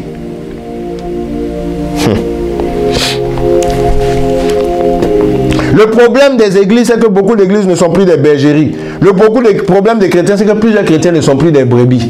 Ils sont des boucs, ils font ce qu'ils veulent. Ils ont le Saint-Esprit. Dieu leur parle directement. Ils n'ont pas l'équilibre. C'est vrai que Dieu te parle directement, mais Dieu va toujours susciter un berger. Quelqu'un qui va marcher au devant de toi, qui connaît Dieu mieux que toi. Qui entend Dieu mieux que toi. Qui a déjà vécu des choses que toi tu n'as pas vécu avec Dieu. Pour te servir des repères. Tout le monde, même Paul, il est passé par là. On lui a imposé les mains. On lui a montré les voies du Seigneur. Les apôtres sont passés par là. Nous tous, on a des personnes devant nous qui sont des pasteurs, des bergers. Qui est ton pasteur? Qui est ton berger? Comment tu apprends à marcher comme une brebis si tu n'as pas de berger sur ta vie? Si tu n'as pas un modèle de ces choses. Quelqu'un que tu peux dire, ah, c'est comme ça on marche comme une brebis, c'est comme ça on marche comme un berger, je vais apprendre. Paul dit, soyez mes imitateurs comme je suis le Christ, de Christ. Parce que c'est quelque chose qui se fait à la chaîne. J'espère que je ne suis pas en train de vous choquer. Je n'encourage pas l'idolâtrie des hommes, mais je suis pour le respect du système que Dieu a mis en place. Un chrétien qui n'a pas de berger, qui n'a pas appris à être une brebis, dans un cadre de bergerie, il est livré à la rébellion. Il est livré à ses opinions personnelles. Il sera errant. Je vous assure, c'est biblique, hein? Il sera errant. Parce que si Jésus-Christ est ton berger, il va t'envoyer d'autres vers des bergers qu'il a établis. Pour que tu apprennes avec des exemples palpables. Pour que tu apprennes à suivre Jésus-Christ. Mais Jésus-Christ aussi au travers de ces personnes qu'il a établies. Au travers de ces systèmes de bergerie qu'il a mis en place. Bien sûr sans tomber dans l'idolâtrie. Mais quand même avec la discipline et les regards. Un regard plus avisé sur ta vie. Des gens qui étaient avant toi, des bergers. Amen. Donc je vais venir rapidement sur le mot berger, plutôt brebis. Donc première des choses, ça c'est au niveau de la brebis. La brebis, il dit quoi? Jésus dit quoi? Dans Jean chapitre 10 que je suis en train de prendre. Qu'est-ce que Jésus dit à partir du verset? Il dit, mes brebis écoutent ma voix. Alléluia. Mes brebis écoutent ma voix. La première des choses, une des premières des choses, en plus de toutes les facultés, des caractéristiques de la brebis, c'est l'écoute de la voix de Dieu. Quand tu deviens une brebis, le premier signe que tu as une brebis, c'est l'écoute que tu as de la voix de Dieu. Ta capacité d'entendre. L'un des organes, le premier organe de base d'une brebis, ce sont ses oreilles. La brebis a des oreilles très fines. La brebis a une sensibilité à entendre la voix de Dieu que les autres, du berger, que les autres animaux n'ont pas. Un bouc ne sait pas écouter la voix d'un berger. Il n'a pas appris ça. Un lion ne sait pas écouter la voix d'un berger. Un éléphant n'écoute pas la voix d'un berger. Les seuls animaux qui sont disciplinés pour suivre une direction, ce sont les brebis. C'est pour ça que Jésus utilise cette analogie pour parler de nous. Parce que dans la relation que lui va avoir avec nous, il veut que nous apprenions à écouter. Il veut que nous apprenions à entendre, à discerner sa voix. C'est le premier niveau de fruits, des signes, des caractéristiques que le Seigneur va essayer de faire émerger dans la vie d'une brebis. Si tu as une brebis du Seigneur, c'est ton écoute de sa voix, ta manière d'écouter, ta manière de te soumettre. Quand on parle d'écoute, on parle aussi de soumission, ok, à l'autorité. Parce que quand on parle de brebis et de bergers, ça parle aussi de l'autorité. L'évangile ne vient pas seulement pour nous sauver de nos péchés et puis chacun fait ce qu'il veut. Et puis chacun suit sa propre voie. Parce qu'il a Dieu dans sa vie, il fait ce qu'il veut. Non, ça c'est faux. L'évangile vient pour nous positionner dans un système de guidance, d'éducation, où le Seigneur veut qu'on apprenne l'autorité, où le Seigneur veut qu'on apprenne à suivre des choses qu'on a entendues, qu'on a écoutées, qui viennent de lui. Des fois, de manière directe ou indirecte. De quoi qu'il y a des gens que Dieu a suscités dans ta vie qui peuvent te dire, faisons comme ça, ça vient de Dieu. Et puis, peut-être que tu n'es pas, tu te dis, ça peut se faire autrement, mais comme tu es une brebis, tu sais te soumettre, tu sais suivre. Pour pouvoir se laisser conduire par un berger, il faut apprendre à renoncer à soi-même. Ça, c'est autre chose qu'on va dire. Mais l'écoute de la voix, discerner la voix, c'est la première attitude d'une brebis. Elle doit apprendre à connaître la voix. Et ça s'apprend. Ça s'apprend. Je vais vous donner un exemple dans la Bible du prophète Samuel. Le prophète Samuel a appris à entendre la voix de Dieu auprès du sacrificateur, souvent sacrificateur Élie, dans 1 Samuel chapitre 3. Dieu lui parlait, mais il ne savait pas que c'était Dieu. La voix de Dieu venait à lui parce que il était comme une brebis du Seigneur. Mais il ne savait pas discerner la voix. Il ne savait pas que c'était Dieu qui lui parlait. Il a eu besoin d'un berger. Il a eu besoin de quelqu'un qui connaissait cette voix. Pour lui dire, ça c'est la voix du Seigneur. Ça c'était le souverain sacrificateur Élie. Il a eu besoin de ce berger-là pour discerner la voix. Plusieurs chrétiens n'ont pas d'Élie dans leur vie, n'ont pas de berger. Des gens qui peuvent les aider à apprendre à discerner la voix du véritable berger. Et ça fait qu'il y a une désordre.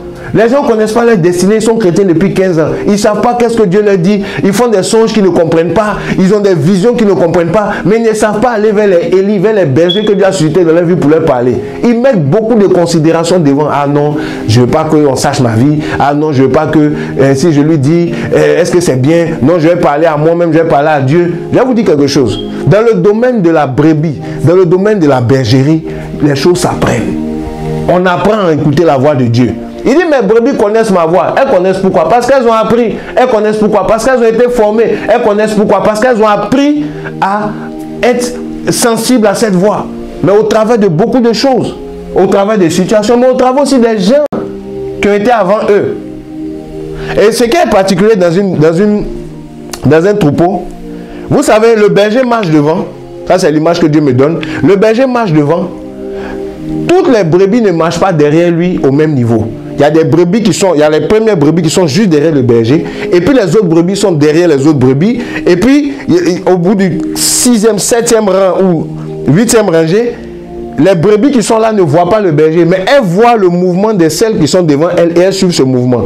Et comme les brebis se suivent entre elles, en suivant le berger dirige tout le troupeau comme ça. Donc, il y a des personnes qui sont avant toi, qui ont plus d'expérience que toi, qui marchent aussi avec le berger, qui sont devant toi, tu faut les regarder et puis tu suis. Amen. Il faut t'assurer qu'elles suivent le berger. Mais une fois que tu es sûr, tu sais qu'elles suivent le berger, tu suis. Vous savez, vous dire quelque chose. Être chrétien, c'est être un suiveur. Et c'est écouter la voix d'abord et ensuite suivre. Je vais arriver là-bas. Il y a des choses là, c'est pas suivisme. dans la chrétienté, dans la marche. Il y a des choses qu'on ne vient pas réinventer. Il y a des choses que Dieu a déjà accordées. La Bible dit que les choses cachées sont à l'Éternel. Deutéronome 29, verset 29. Mais les choses révélées sont à nous. Les choses cachées sont à l'Éternel, les choses révélées sont à nous. Vous voyez? Ça veut dire que quand Dieu révèle quelque chose, quand Dieu libère quelque chose, ça devient notre propriété. Ça devient pour nous tous. Quand Dieu est en train de donner une directive dans l'église à un leader, un pasteur, c'est pour le peuple de Dieu. Dans une bergerie, il faut suivre. C'est sûr qu'il faut assurer que ça vient de Dieu, mais quand ça vient de Dieu, on suit. Il faut apprendre à se soumettre. Il faut apprendre à suivre le mouvement de Dieu. Sinon, tu vas perdre beaucoup de temps. Donc, être une brebis, c'est entendre la voix, l'oreille. Ça s'apprend. Ça s'apprend. Ça s'apprend. Il y a des pères dans la foi qui sont des pasteurs. Même moi qui suis aujourd'hui là, je vous parle, mais il y a des pasteurs dans ma vie. Il y a des gens que je considère comme des pasteurs, des gardiens, des pères. Que j'écoute les enseignements, ça me bénit. J'écoute, je suis le modèle. Il y a des choses que j'imite chez mes pères. Parce que ils ont vu ça chez le Seigneur. C'est prouvé, ça porte du fruit. J'applique. Si Dieu ne m'interdit pas, j'applique. Il y a le prophète Kakou Séverin qui disait à l'époque, quand il était encore vivant, que lui, s'il voit, il apprécie la grâce des autres, et s'il voit que quelqu'un a une grâce que lui n'a pas, et que cela peut s'appliquer à sa vie, il désire cette grâce, il prend ça, il copie. Et je le crois aussi. Je crois qu'on ne va pas réinventer la roue. Si la roue a déjà été créée, que ça marche, que c'est prouvé, que ça peut nous permettre d'atteindre nos objectifs, on utilise les roues, on utilise les inventions déjà faites. Mais dans le Seigneur, c'est pareil. Il y a des gens qui étaient avant nous. Mais l'orgueil fait qu'on ne veut pas, on est des boucs, on ne veut pas. On veut commencer nous-mêmes du début. Ce n'est pas tout le monde qui commence une œuvre. Ce n'est pas tout le monde qui commence quelque chose. Dès le début, il y a des pionniers qui sont là. Et puis nous, on suit. Amen. Il y a des pasteurs, il y a des ministères, il y a des hommes de Dieu qui ont déjà écrit la Bible. Aujourd'hui, on utilise les Bibles. Il y a des gens qui ont déjà travaillé. Dieu a déjà éclairé. Ils ont rassemblé les choses. Ils ont travaillé pour que les Écritures soient gardées dans leur intégrité. On suit. Amen. Tu peux venir dire, bon, tu vas venir réécrire une nouvelle Bible. Il y a plein de gens qui font ça. Bon, tu peux faire ça. Mais toi-même, tu t'es converti avec quoi? Amen. Rien. Après, c'est facile de venir critiquer ce que les autres ont fait. Et puis de vouloir dire que toi, tu viens avec quelque chose de nouveau. C'est pas mauvais, mais je dis, apprenons aussi à suivre. C'est pas mauvais de suivre. Amen. On entend la voix, premièrement. Il faut apprendre à avoir ta relation avec Dieu. Ça, c'est ce que je suis en train de dire. Et puis, après, il faut suivre. Entendre la voix, c'est bien, mais il faut suivre. Tu peux entendre la voix et puis tu ne suis pas. Une brebis, elle suit. Il dit, mes brebis entendent ma voix et elles me suivent. Jésus est mort pour tes péchés, c'est bien. Tu t'es fait baptiser, c'est bien. Est-ce que tu es une brebis? Tu as la réponse. Est-ce que tu développes ton côté brebis? Est-ce que tu as été enseigné à être une brebis? Ou bien, vous savez, moi je viens d'un milieu chrétien où on m'a dit, à un moment donné, il y a eu un peu de confusion dans ce milieu chrétien d'où je suis venu. À un moment donné, on disait non, le Saint-Esprit va te dire tout. Tu n'as pas besoin de parler avec quelqu'un. On ne fait pas le suivi des âmes. Le Saint-Esprit s'occupe des âmes. On ne fait pas le suivi. Si quelqu'un se donne à Jésus-Christ, ben, Dieu va être avec lui. C'est faux, ce n'est pas biblique. On doit t'introduire, on doit t'apprendre à être une brebis. Là, être une brebis, ça s'apprend. On ne devient pas une brebis par chance. Ça s'apprend. Amen. Ça s'apprend. Ça s'enseigne. Jésus a enseigné les disciples à être des brebis. Il ne les a pas laissés comme ça avec le Saint-Esprit. Il a pris 3 ans pour les enseigner d'abord, jusqu'à qu'ils atteignent une maturité où il a estimé que bon, maintenant ils sont assez matures, je peux les laisser avec le Saint-Esprit. Donc c'est le modèle que Jésus a donné. Quand Dieu suscite une œuvre avec un homme, cet homme doit s'occuper de cette œuvre jusqu'à ce qu'elle devienne une certaine maturité avant de la laisser avec le Saint-Esprit. Si même c'est ce que Dieu lui a demandé. Il faut quand même poser des bases. Jésus a donné des bases par l'encadrement, l'enseignement. C'est pour ça que eux-mêmes, les disciples, les apôtres du Seigneur, quand ils ont commencé l'œuvre, ils enseignaient. Ils n'ont pas laissé les gens et le Saint-Esprit. Ils enseignaient. Ils enseignaient comment gérer l'argent, comment gérer les finances. Les gens venaient déposer les choses à leurs pieds. Ils leur enseignaient les choses de la vie. Ils leur donnaient les enseignements que Jésus-Christ leur a donnés. Il a dit, quand vous allez les gagner, enseignez-leur. Faites d'eux des brebis. Communiquez-leur les instructions de ma voix. Enseignez-leur, montrez-leur comment on fait pour être une brebis. Montrez-leur ça. C'est pour ça que Jésus-Christ a dit à Pierre, dans Jean 20, il dit, même tu paie mes brebis. Est-ce que vous comprenez? Même tu paie mes agneaux. Paie mes brebis. Il lui a dit ça 3 fois. Il dit, Père, si tu m'aimes. Il dit, si tu m'aimes, il faut perdre mes brebis. Amen. Si tu m'aimes, il faut perdre mes brebis. Pourquoi? Parce que gagner des âmes, ça ne veut pas dire qu'elles sont devenues des brebis. Ça ne veut pas dire qu'elles sont matures déjà dans cette identité de brebis, de troupeau du Seigneur. Il faut leur enseigner, ça. Il dit, Pierre, si tu m'aimes, paie mes brebis. Je vous donne 2 passages. Ça, on est dans, vous connaissez, c'est dans Jean 20, je vais pas, voilà. Paie mes brebis, paie mes agneaux.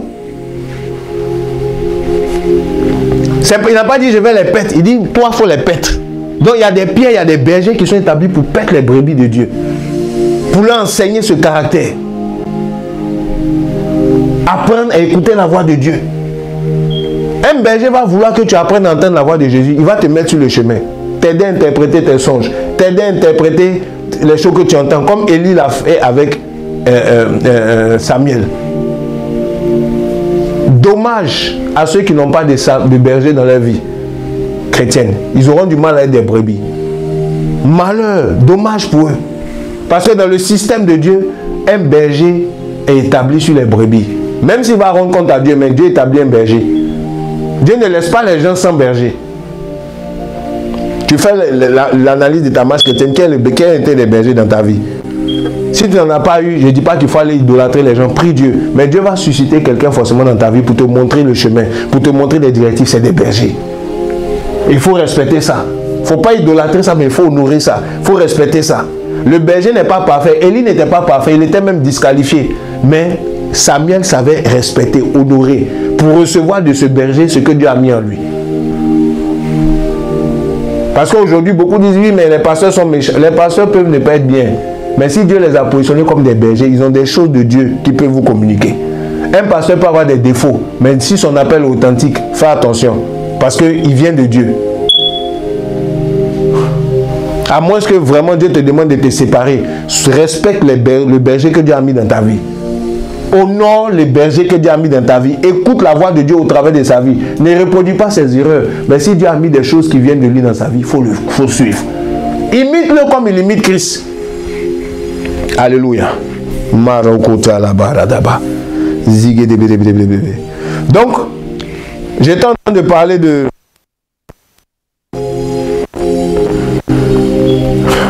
J'étais en train de parler de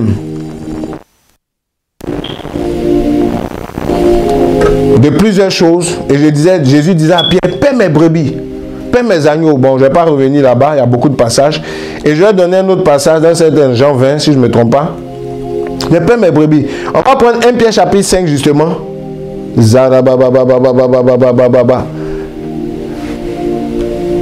Pierre chapitre 5 à partir du verset 2.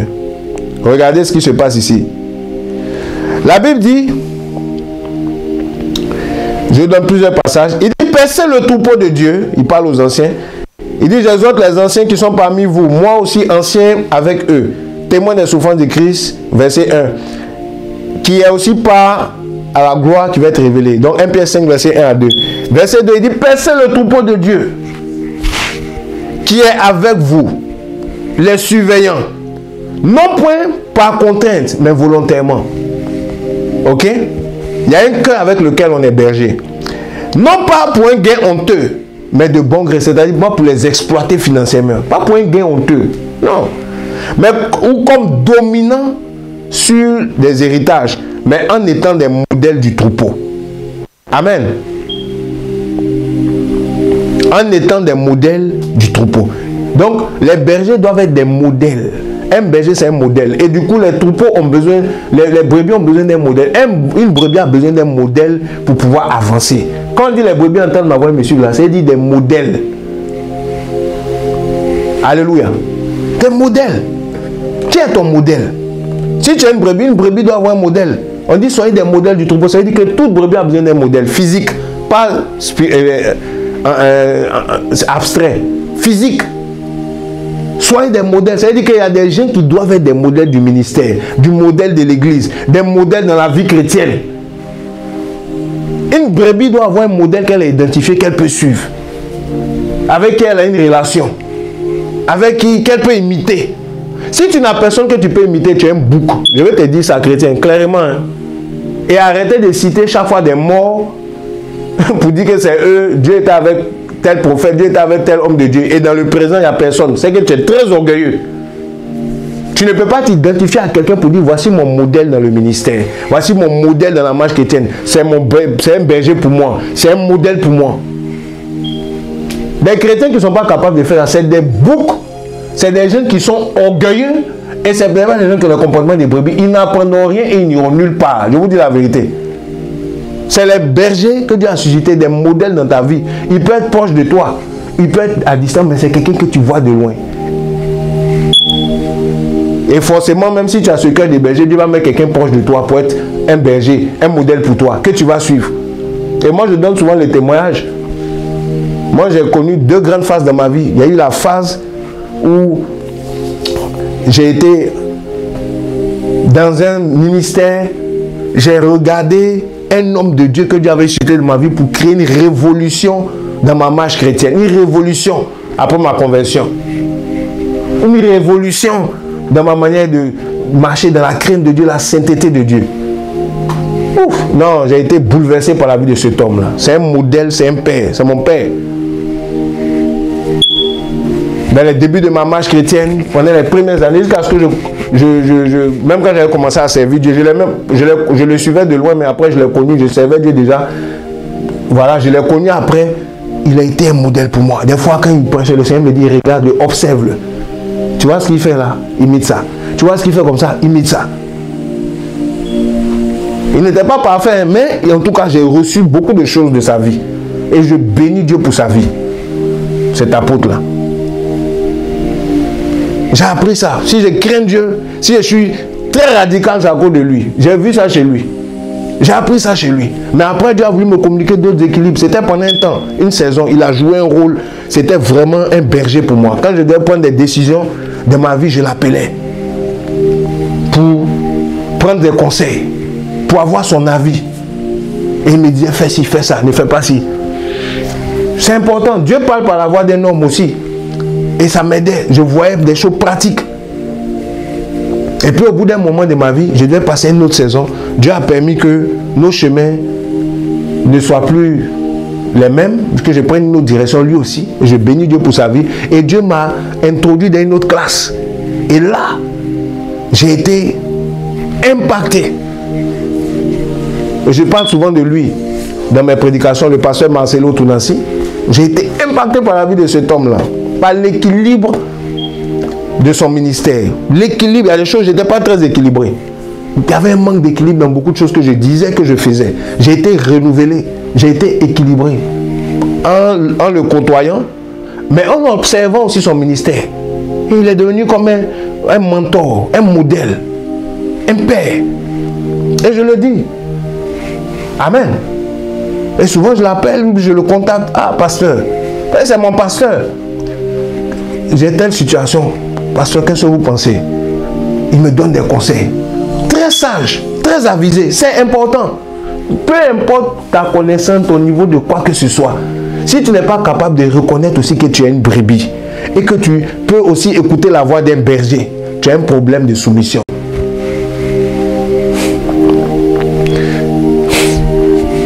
Il y a des modèles.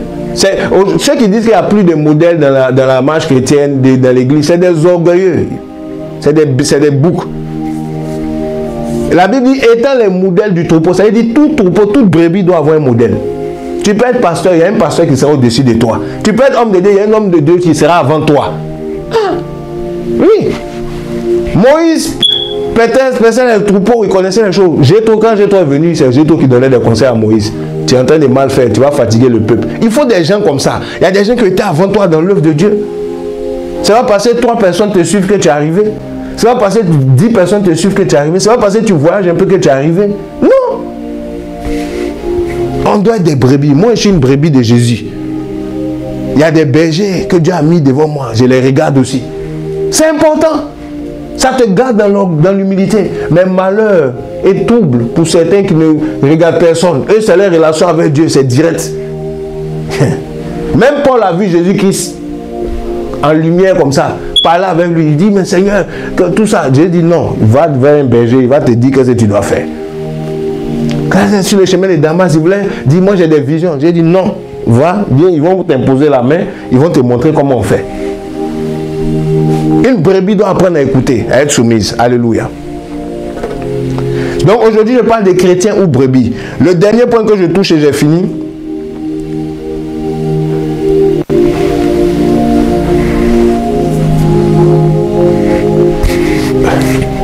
Bon, avant de toucher ça, il y a un autre verset qui vient de m'appeler, c'est chapitre 20-28.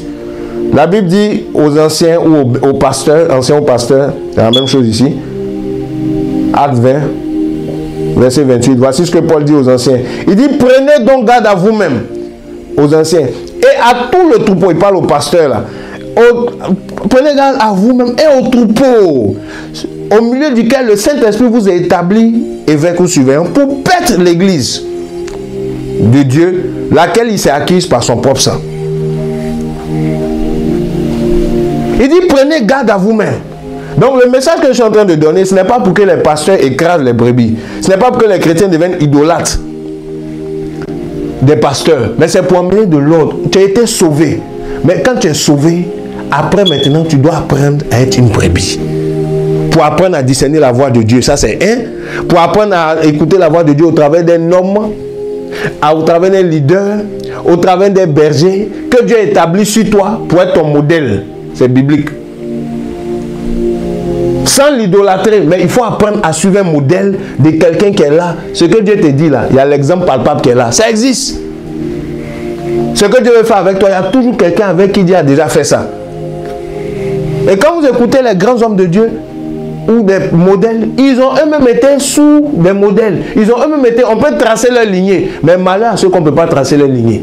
Malheur à ceux qui ne parlent jamais de leurs origines, qui ne disent jamais de qui ils ont été la brebis, de qui ils ont été sous l'autorité, qui ne reconnaissent pas l'autorité des autres. Ils ont un problème d'orgueil, ce sont des boucs. Tu as un comportement de bouc, il faut te repentir si tu m'écoutes. Si tu es chrétien, que Jésus-Christ t'a sauvé et que tu es rentré dans sa bergerie, il y a des bergers que Jésus a établis sur son troupeau. Il y a des bergers que Jésus a établis pour perdre le troupeau. Des gens comme les Paul. Il ne faut pas être idolâtre, mais il faut apprendre à suivre. Il faut apprendre à écouter. Il faut apprendre à te soumettre. Même si des fois tu ne comprends pas ce qui se passe, il faut apprendre à le faire. Parce que c'est comme ça que tu vas entendre la voix de Dieu. Ce qui fait qu'une brebis peut entendre la voix de Dieu, c'est quoi? C'est sa soumission. Mais quelqu'un qui discute avec tout, même si Dieu lui parle, il ne va pas entendre. C'est pour ça à la fin, Jésus va séparer les brebis et les boucs. Et je vais vous dire la différence entre une brebis et un bouc. Une brebis sait toujours ce que Dieu veut faire pour elle. Un bouc, il ne sait jamais ce que Dieu veut faire avec lui. Il ne sait jamais, il prie mais il ne reçoit rien. Il cherche mais il n'entend pas. Pourquoi? C'est son cœur. L'entente, l'écoute de la voix de Dieu dépend de ta disposition de brebis ou de bouc à te soumettre aux instructions qu'on te donne. À te soumettre, à être humble. Parce que Dieu résiste aux orgueilleux, mais c'est aux hommes qui fait grâce. Écouter la voix de Dieu, c'est une grâce que les brebis ont. Pourquoi? Parce qu'elles sont humbles, elles sont soumises. Un bouc, il est toujours dans les défis. Il ne peut pas entendre la voix de Dieu. Faites attention, chrétiens. Je vous parle. Donc, être sauvé, c'est une bonne chose. Mais quel type de chrétien es-tu? Tu es un chrétien brebis, tu es un chrétien bouc. Toi-même, tu as la réponse. Donc, il dit, faites attention au troupeau que Dieu vous a donné. Percez le troupeau, faites attention. Parce que Dieu a donné son troupeau à des gens qui vont rendre compte. Ça, c'est un principe.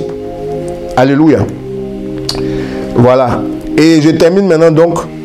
Donc, j'ai dit la première chose, les brebis écoutent la voix. J'ai donné plusieurs caractéristiques. elles écoutent la sensibilité. Ensuite, les brebis font quoi? Elles suivent, elles doivent suivre un modèle. Pour pouvoir suivre, il faut un modèle. Pour pouvoir suivre, il faut quelque chose à suivre. Dieu va toujours positionner quelqu'un qu'on va apprendre à suivre. Quelqu'un de qui on va apprendre. C'est comme ça que Dieu fait. C'est biblique. Vous le voyez depuis le commencement. Chaque fois que Dieu a suscité une œuvre, il y avait quelqu'un que Dieu mettait devant et les autres suivent. Et je disais que nos pères, ils ont eux-mêmes eu des pères. C'est comme ça, vous savez qu'eux aussi, ils ont appliqué ces principes. Il y a eu un temps dans ma vie, je négligeais ça. Et le Seigneur m'a interpellé. Je sentais que je n'avais pas ce repère-là. C'est là que Dieu a commencé à me parler de l'affiliation en Christ, la paternité, les dévanciers, les pères. Et j'ai commencé à appliquer ça dans ma vie. J'ai commencé à me soumettre à ce principe-là. Et c'est important, ça te donne du repère, ça te donne une visibilité parce que le berger va ouvrir le chemin pour les brebis. Le berger, il montre la route. On a besoin de ces choses. Alléluia.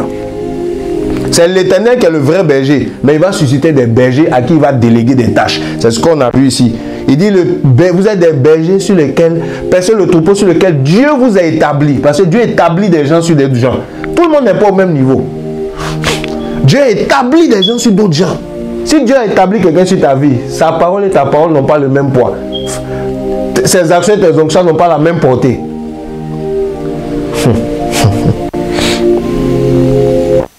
Donc, il faut savoir, moi par exemple, je sais que c'est comme mon pasteur, c'est que des pères, comme le pasteur Marcelo, ou d'autres pasteurs de sa catégorie, de son niveau, qui sont des pères pour moi, qui sont des modèles pour moi, disent ou pensent ou conseillent, ça n'a pas le même poids. Ce n'est pas de l'idolâtrie, c'est de la maturité. C'est pas la même chose. Yeah. C'est pas le même poids. Je peux dire Dieu m'a dit. Lui, quand il dit Dieu m'a dit, puis moi Dieu m'a dit, c'est pas la même chose que Dieu nous dit. Parce qu'on n'est pas au même niveau. C'est pas la même maturité. Lui, il a déjà fait des kilomètres du chemin. Il a une expérience d'écouter Dieu que je n'ai pas. Oui, il a une expérience dans l'œuvre que moi je ne connais pas. Peu importe le niveau où Dieu va me parler, j'aurais même du mal à discerner. C'est comme Élie et puis Samuel. Dieu voulait dire des choses importantes à Samuel, il ne pouvait même pas entendre. C'est le vieux Élie là qui pouvait dire non, ça là, voilà ce que ça veut dire. Fais comme ci, fais comme ça. On en a besoin. Soyons humbles, mes frères. En tout cas, moi, j'ai compris ça. Il faut suivre les bergers. Il y a des bergers de notre génération.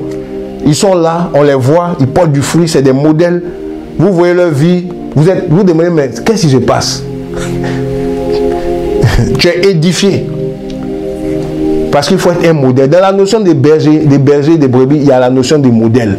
S'il n'y a plus de modèle dans notre génération, on est perdu. S'il n'y a plus de bergers dans notre génération, que chacun a le Saint-Esprit, et puis Dieu lui parle directement, on est perdu. Parce que ça, ce n'est pas l'évangile.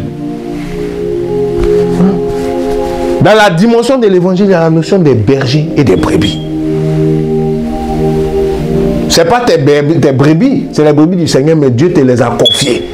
Il faut en prendre soin. Fais attention. Ne les écrase pas, ne les domine pas, ne cherche pas à les exploiter, mais prends-en soin avec sérieux. Et les brebis aussi doivent reconnaître que, ok, ça c'est un berger que Dieu établit sur nous. Voici comment on doit se comporter, voici comment on doit marcher. S'il n'y a pas ça dans une œuvre, dans une église, on ne s'en sort pas.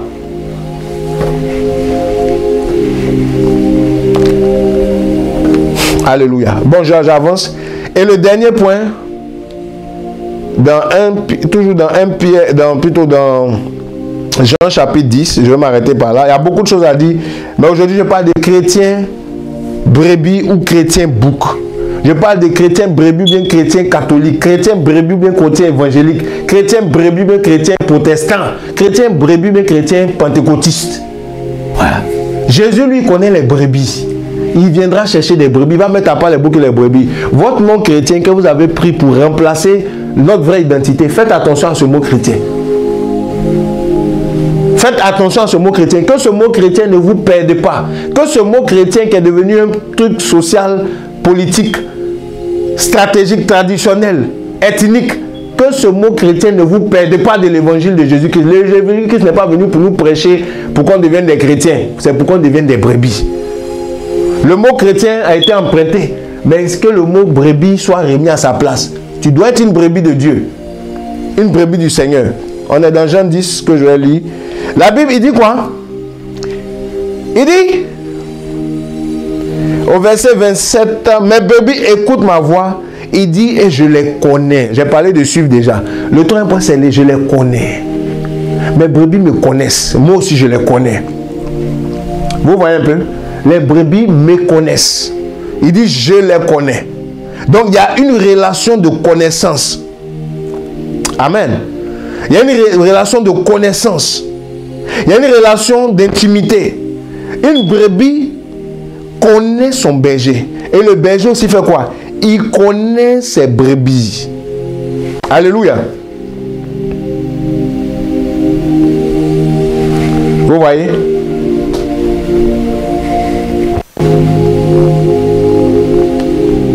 Et elle écoute, elle le connaissent. Il y a une connaissance. Il y a une intimité.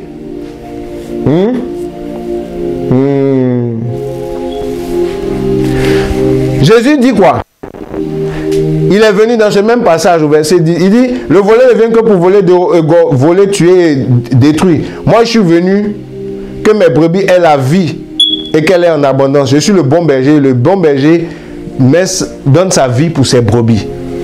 Et après, il dit quoi? Mais je les connais. La connaissance. Il y a une intimité, il y a une relation.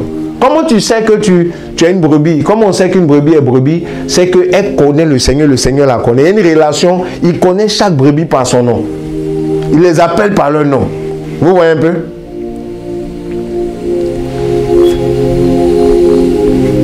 Vous voyez? Je vais lire même un peu plus haut. Je vais lire à partir du verset 2. Jésus dit, dans Jean 10, verset 2 jusqu'à 5, il dit, mais celui qui entre par la porte est le berger des brebis. Vous voyez? Il est le berger des brebis. À celui-ci, le portier ouvre et les brebis écoutent sa voix. Et il les appelle ses propres brebis par leur nom. Et il les mène dehors. Il appelle chaque brebis par son nom. Dieu connaît notre nom. Quand tu es sa brebis, Dieu t'appelle par ton nom. Quand Dieu ne t'appelle pas par ton nom, fais attention. Dieu t'appelle par ton nom. Il mentionne ton nom quand il te parle. Yann, mon fils. C'est comme ça qu'il te parle. Il t'appelle par ton nom.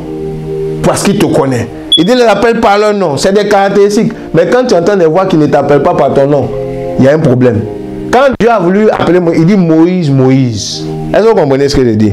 Dans Exode chapitre 3. Pourquoi? Parce qu'il le connaissait. C'est une brebis. C'est un intime. Moïse, Moïse. Samuel, Samuel. Est-ce que Dieu t'appelle par ton nom? C'est une des caractéristiques des brebis. Dieu t'appelle. Il dit, il les appelle par leur nom. Il y a une connaissance. Ok? C'est pas tout le monde que Dieu appelle par son nom. Hein? Il y a des gens que Dieu ne mentionne jamais leur nom. Ils n'ont jamais entendu même qu'on les appelle par leur nom. Une voix en esprit. Mais quand tu as une brebis, Dieu t'appelle par ton nom. C'est une caractéristique. Et on voit ça, Samuel, Samuel, Moïse, Moïse, etc. Saul, Saul. Pourquoi me persécutes-tu? Vous voyez un peu? Saul, Saul. Pourquoi me persécutes-tu? Ce serait difficile de régimer contre tes ignorants. C'est comme ça l'apôtre Jésus a parlé à Paul. Pourquoi? Parce qu'il avait un cœur, il cherchait, il avait une soif. Jésus était en train de le faire de lui sa brebis. Il l'appelle par son nom. Amen. Et il les mène dehors. On dit quand il les a mis dehors, verset 4, non, on est dans Jean 10, verset 4, toutes ses propres brebis, il a mis dehors toutes ses propres brebis, il va devant elles et les brebis le suivent, car elles connaissent sa voix. Elles connaissent sa voix, elles le suivent. Mais elles ne suivront pas un étranger, mais elles s'enfuiront loin de lui parce qu'elles ne connaissent pas la voix des étrangers. Amen. Donc, il y a une relation de connaissance, il y a une relation d'intimité. La brebis connaît la voix du berger. Le berger aussi connaît les brebis, les appelle par leur nom. Quand vous avez des chrétiens que Dieu ne les appelle jamais par leur nom, ils ne connaissent pas la voix de Dieu. Ils ne connaissent pas Dieu, le plan de Dieu. Ils ne connaissent pas les préférences de Dieu. Dans leur saison, là, ils ne peuvent rien vous dire sur ce que Dieu veut faire. Et ils prient seulement, ils vont à l'église. Ils ne savent rien, ils n'ont aucune connaissance. Et Dieu aussi ne se révèle pas à eux aussi comme celui qui les connaît, en les appelant par leur nom, en leur montrant des choses spécifiques. En tant que berger, il y a un problème. Le manque de communion avec le Seigneur est un signe qu'on ne sommes pas des brebis. Le manque de communion avec le Seigneur est un signe. Le manque d'intimité ou de connaissance de sa volonté, ou lui aussi nous connaît, on le connaît là. C'est un signe qu'on est sur le mauvais chemin. Notre relation, notre identité de brebis est en danger. Il faut la restaurer. Il faut se repentir. Il faut changer de cœur. Le message que je vous partage aujourd'hui, dans l'évangile de Jésus-Christ, il y a aussi le facteur brebis. J'ai dit l'évangile que tu reçois produira le type de chrétien que tu es. Si on ne t'a pas parlé de l'évangile qui a été adressé aux brebis, Jésus-Christ est venu, il est allé vers les brebis qui étaient sans berger, qui étaient errantes, sans repère. Chacun faisait ce qu'il voulait. On a vu ça dans les années 53. Mais il est venu vers nous. Il nous a montré l'exemple d'une brebis. Il nous a montré l'exemple d'une brebis. Il nous a montré l'attitude d'une brebis. Lui-même, il s'est fait agneau. Il s'est fait brebis aussi. Pour nous montrer comment une brebis doit se comporter. Et il a été notre berger. Il a été notre modèle en tant que brebis, en tant qu'agneau. Pour nous montrer le chemin. Pour nous montrer la voie. Et il est devenu notre modèle. Il est devenu notre berger. Le berger de nos âmes. Le modèle de notre existence. Et il a suscité des hommes qu'il a établis pour que ces personnes-là soient celles de modèles physiques palpables pour encadrer ce mouvement de bergerie. C'est pour ça qu'il dit il y a plusieurs bergeries. Mais je veux rassembler tout le monde à une même pensée. Alléluia. Une pensée de l'unité. C'est comme ça que j'ai écrit ce livre. Christ est-il divisé? Non, si on est des brebis, pourquoi on est divisé? Si Jésus-Christ est notre seul berger. Alléluia. Oui. Ça prouve que plusieurs d'entre nous, on n'a pas de comportement des brebis. Chacun suit sa propre voie. On n'est pas capable d'entendre la voix de Dieu dans quelque chose. Que Dieu nous aide. Alléluia. À la fin, Jésus séparera les brebis d'avec les boucs. Plusieurs seront étonnés. Qu'on va leur dire, toi, tu n'étais pas une brebis, tu étais un bouc. Moi, je ne veux pas qu'on me dise ça. Voilà pourquoi je me bats. Si j'apprends qu'il y a quelque chose que je dois suivre qui vient de Dieu, même si je ne suis pas convaincu, même si je trouve que c'est bizarre, même s'il y a des choses que... Bon, avant, je mettais beaucoup mon esprit critique devant les choses. Mais j'ai appris que dans la marche chrétienne, Dieu veut que je sois une brebis qui va le suivre. Mais qui va le suivre aussi au travers des systèmes qu'il a mis en place. Des églises, des ministères, des dévanciers, des anciens. Et tu apprends.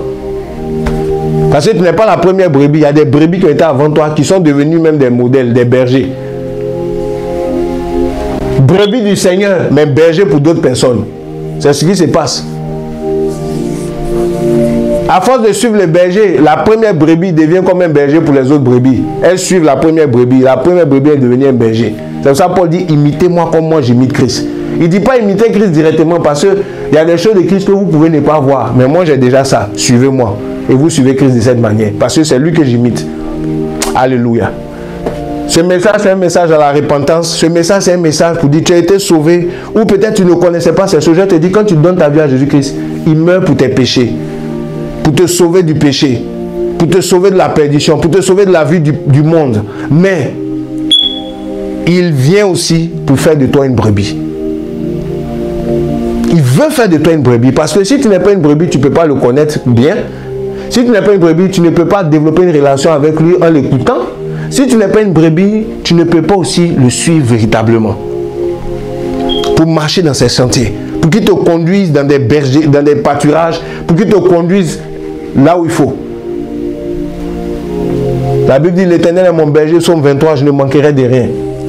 Il me conduit dans des verts pâturages. Même dans la vallée de l'homme de la mort, je ne crains aucun mal. Parce que des fois, le berger peut te conduire là-bas. Dans des vallées obscures. Mais il sait où il te conduit. Même devant l'adversité, il peut te conduire. Il faut lui faire confiance. En tant que berger, la Bible dit que personne ne peut les ravir de la main du berger. Personne ne peut nous ravir de la main du Seigneur. Sois en paix, toi qui m'écoutes. Si ta vie est entre les mains de Jésus-Christ, même si tu t'es retrouvé dans un problème spirituel, là je parle à quelqu'un qui a été dans une communauté, tu t'es fait arnaquer. Parce que peut-être tu es tombé sur il y a eu un problème là-bas. La communauté a eu un problème, le pasteur a eu un problème. Ne te décourage pas de la marche chrétienne. Ne retourne pas dans le monde parce que l'homme t'a trahi. Un berger peut se tromper. Un berger, même si Dieu l'a suscité, il peut faire des erreurs. Mais le véritable berger ne fait jamais d'erreur, c'est Jésus-Christ. On est soumis dans la mesure où on voit le modèle de Christ. Mais même quand des fois, il y a des problèmes, il faut avoir la maturité, la sagesse.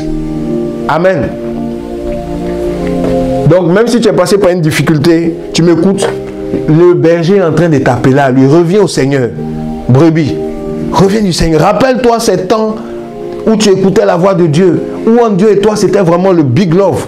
Tu savais te rapprocher de Dieu, prendre des temps de prière.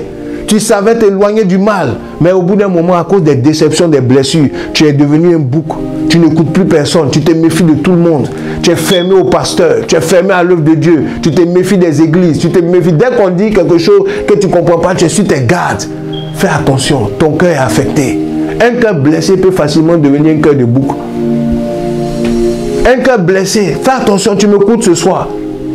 S'il y a des stigmates, des cicatrices encore, des choses du passé qui combattent ton cœur de brebis, il faut t'en séparer. Il faut te repentir. Ne change pas à cause d'un homme. Ne change pas à cause des défauts de quelqu'un. Ne prends pas des décisions à cause d'un berger ou bien d'un chrétien même.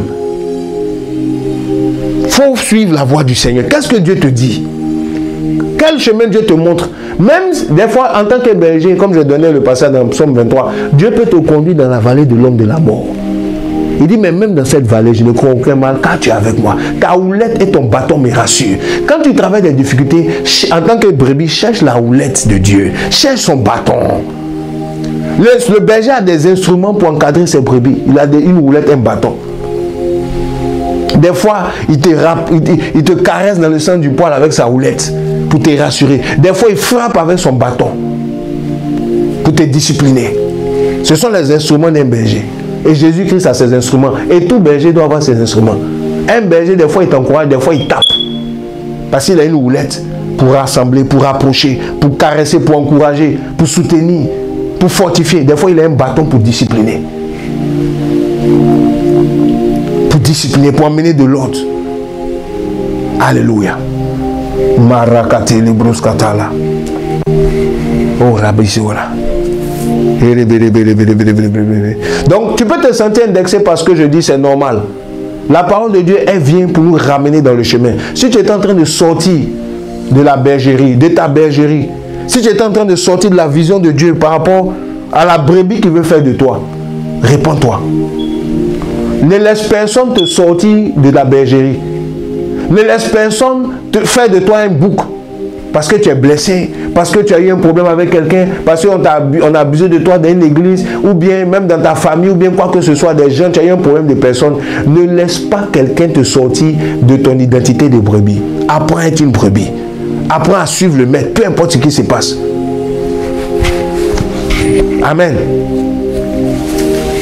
Parce que ton assurance, c'est sa houlette et son bâton. Ton assurance, c'est lui. Ce n'est pas les gens, c'est lui. Il faut apprendre ça. Donc, je suis en train de parler à quelqu'un ce soir. Tu es connecté. Dieu veut qu'on soit des brebis, pas des chrétiens. Ou si vous voulez, des chrétiens brebis, pas des chrétiens boucs, pas des chrétiens catholiques, pas des chrétiens protestants, pas des chrétiens, etc., etc. Évangéliques et tout ce que vous voulez. Chrétiens réveillés, mais c'est des boucs réveillés au contraire. Ce n'est pas ce que Dieu attend de nous. Alléluia. Regarde. On aime les noms, plein de noms. Jésus connaît les... On dit quand il va venir, il va chercher s'il y a des brebis, séparer quoi? Les brebis d'un côté et les boucs. Jésus n'a jamais parlé des chrétiens. C'est nous, on pense que ça c'est le mot clé. Tout le temps, je suis chrétien, je suis chrétien. Si tu es chrétien, sois une brebis, mon ami. C'est l'évangile que je veux nous prêcher aujourd'hui. Aujourd'hui, donc, je parlais de chrétiens ou brebis. Et on est rentré dans la série maintenant où on parle de chrétiens. J'ai beaucoup parlé de l'identité chrétienne par rapport à l'évangile. Et le premier facteur que j'ai touché aujourd'hui, c'est le facteur de brebis. Alléluia. Donc que Dieu soit béni, que Dieu soit béni. Je m'arrête là pour ce soir. Je pense que j'ai été un peu long quand même. Peut-être je ne sais plus combien de temps j'ai fait. Mais je vais prier pour la fin et je vous donne rendez-vous pour la prochaine fois. Ok? Écoutez, tu ne connais pas Jésus-Christ, tu veux marcher avec lui. Sache qu'il veut faire de toi une brebis. Je prie et puis après je vais conclure. Seigneur mon Dieu, mon roi, je veux te dire merci pour toutes les personnes qui sont connectées ce soir. Toutes les personnes qui sont en train de liker, qui sont en train de commenter sur le live, qui sont bénies. Seigneur, merci pour leur vie. Merci pour tous ceux-là qui ont été impactés par cette parole. Tous ceux qui vont entendre ce message, Seigneur, qu'ils reviennent à toi. Sois leur berger. Seigneur, reprends ta place dans leur cœur. Que leur cœur soit des cœurs de brebis. Seigneur, nous refusons d'être des boucs. Je prie pour quelqu'un qui est en train de se repentir ce soir. Que sa vie soit changée. Que les pièges de l'ennemi lui soient révélés. Et que sa vie soit conforme à ton évangile. Qui veut faire de nous des brebis qui vont écouter la voix du berger. Qui vont connaître le berger, qui vont le suivre. Dans le nom de Jésus, Seigneur, je scelle ces paroles. Je prie pour tous ceux qui m'ont écouté. Que ta volonté soit faite. Et que ton église grandisse en maturité. Que notre identité soit restaurée. Dans nos églises, dans nos communautés, on veut être des brebis, des chrétiens brebis, des gens qui écoutent, des gens qui ont un cœur disposé, sensible à écouter ta voix dans cette génération. Au nom de Jésus-Christ, Amen. Amen. Que Dieu vous bénisse. Alors tu m'écoutes, tu veux donner ta vie à Jésus-Christ, mais tu ne sais pas comment faire. Ben écoute, tu vas prier, tu vas élever la voix. Là où tu es, tu t'es rendu compte que tu ne connaissais pas vraiment Jésus, c'est vrai, tu es allé à l'église et tout, et ce message t'a particulièrement touché, tu vas prier là où tu es, je vais prier avec toi. Et si tu n'as pas d'église, tu n'as pas de communauté, que tu as besoin d'encadrement, appelle notre numéro, appelle le numéro qui s'affiche à l'écran. Au nom de Jésus-Christ de Nazareth. Au nom de Jésus-Christ de Nazareth. Dans le nom de Jésus, on va prier pour la fin. Au nom de Jésus. Seigneur, je bénis ton nom, Seigneur mon Dieu, pour tous ceux qui suivent, Seigneur. Je prie pour ceux-là qui veulent marcher avec toi, qui ont décidé d'abandonner le péché, d'abandonner le monde. Seigneur mon Dieu, d'abandonner les œuvres des ténèbres. Je prie pour leur vie. Je prie afin que tu les impactes. Je prie afin que tu les touches. Seigneur mon Dieu, tu vas prier, tu vas dire, Seigneur, je vais abandonner le péché. Je me donne à toi totalement. Je réunis le monde. Je réunis les œuvres des ténèbres et je veux marcher avec toi. Seigneur, accepte-moi dans ta maison, accepte-moi dans ta famille. Et je renonce aux œuvres des ténèbres, au diable, dans le nom puissant de Jésus-Christ. À partir d'aujourd'hui, je te suis, je vais être ta brebis. À partir d'aujourd'hui, je te suis, sois mon berger. Au nom puissant de Jésus-Christ, au nom de Jésus, j'ai prié. Amen. Amen. Amen. Donc, tu veux suivre, tu as besoin d'encadrement, tu peux appeler notre numéro, tu peux suivre nos contacts dans le nom puissant de Jésus-Christ. Et tu peux suivre nos contacts et nous contacter. Nous avons une formation pour les nouveaux, comme j'ai partagé au début, pour t'apprendre justement à marcher comme une brebis, pour t'apprendre justement à suivre la voie du berger, pour t'apprendre à avoir une relation avec Dieu principalement, une relation de croissance, une relation d'édification. Donc n'hésite vraiment pas et que la grâce de Dieu soit sur vous. Donc on a fini pour ce soir. C'est un fondement apostolique. Que le Seigneur donc vous bénisse. Et je vous reprends prochainement à la même heure. N'oubliez pas la mission du Kenya. Priez pour nous. Et on se retrouve très bientôt. Il y a plein d'autres choses que je vais vous annoncer très bientôt concernant le ministère, concernant nos activités. Et voilà pour votre édification. À très bientôt. Soyez bénis. Bye bye.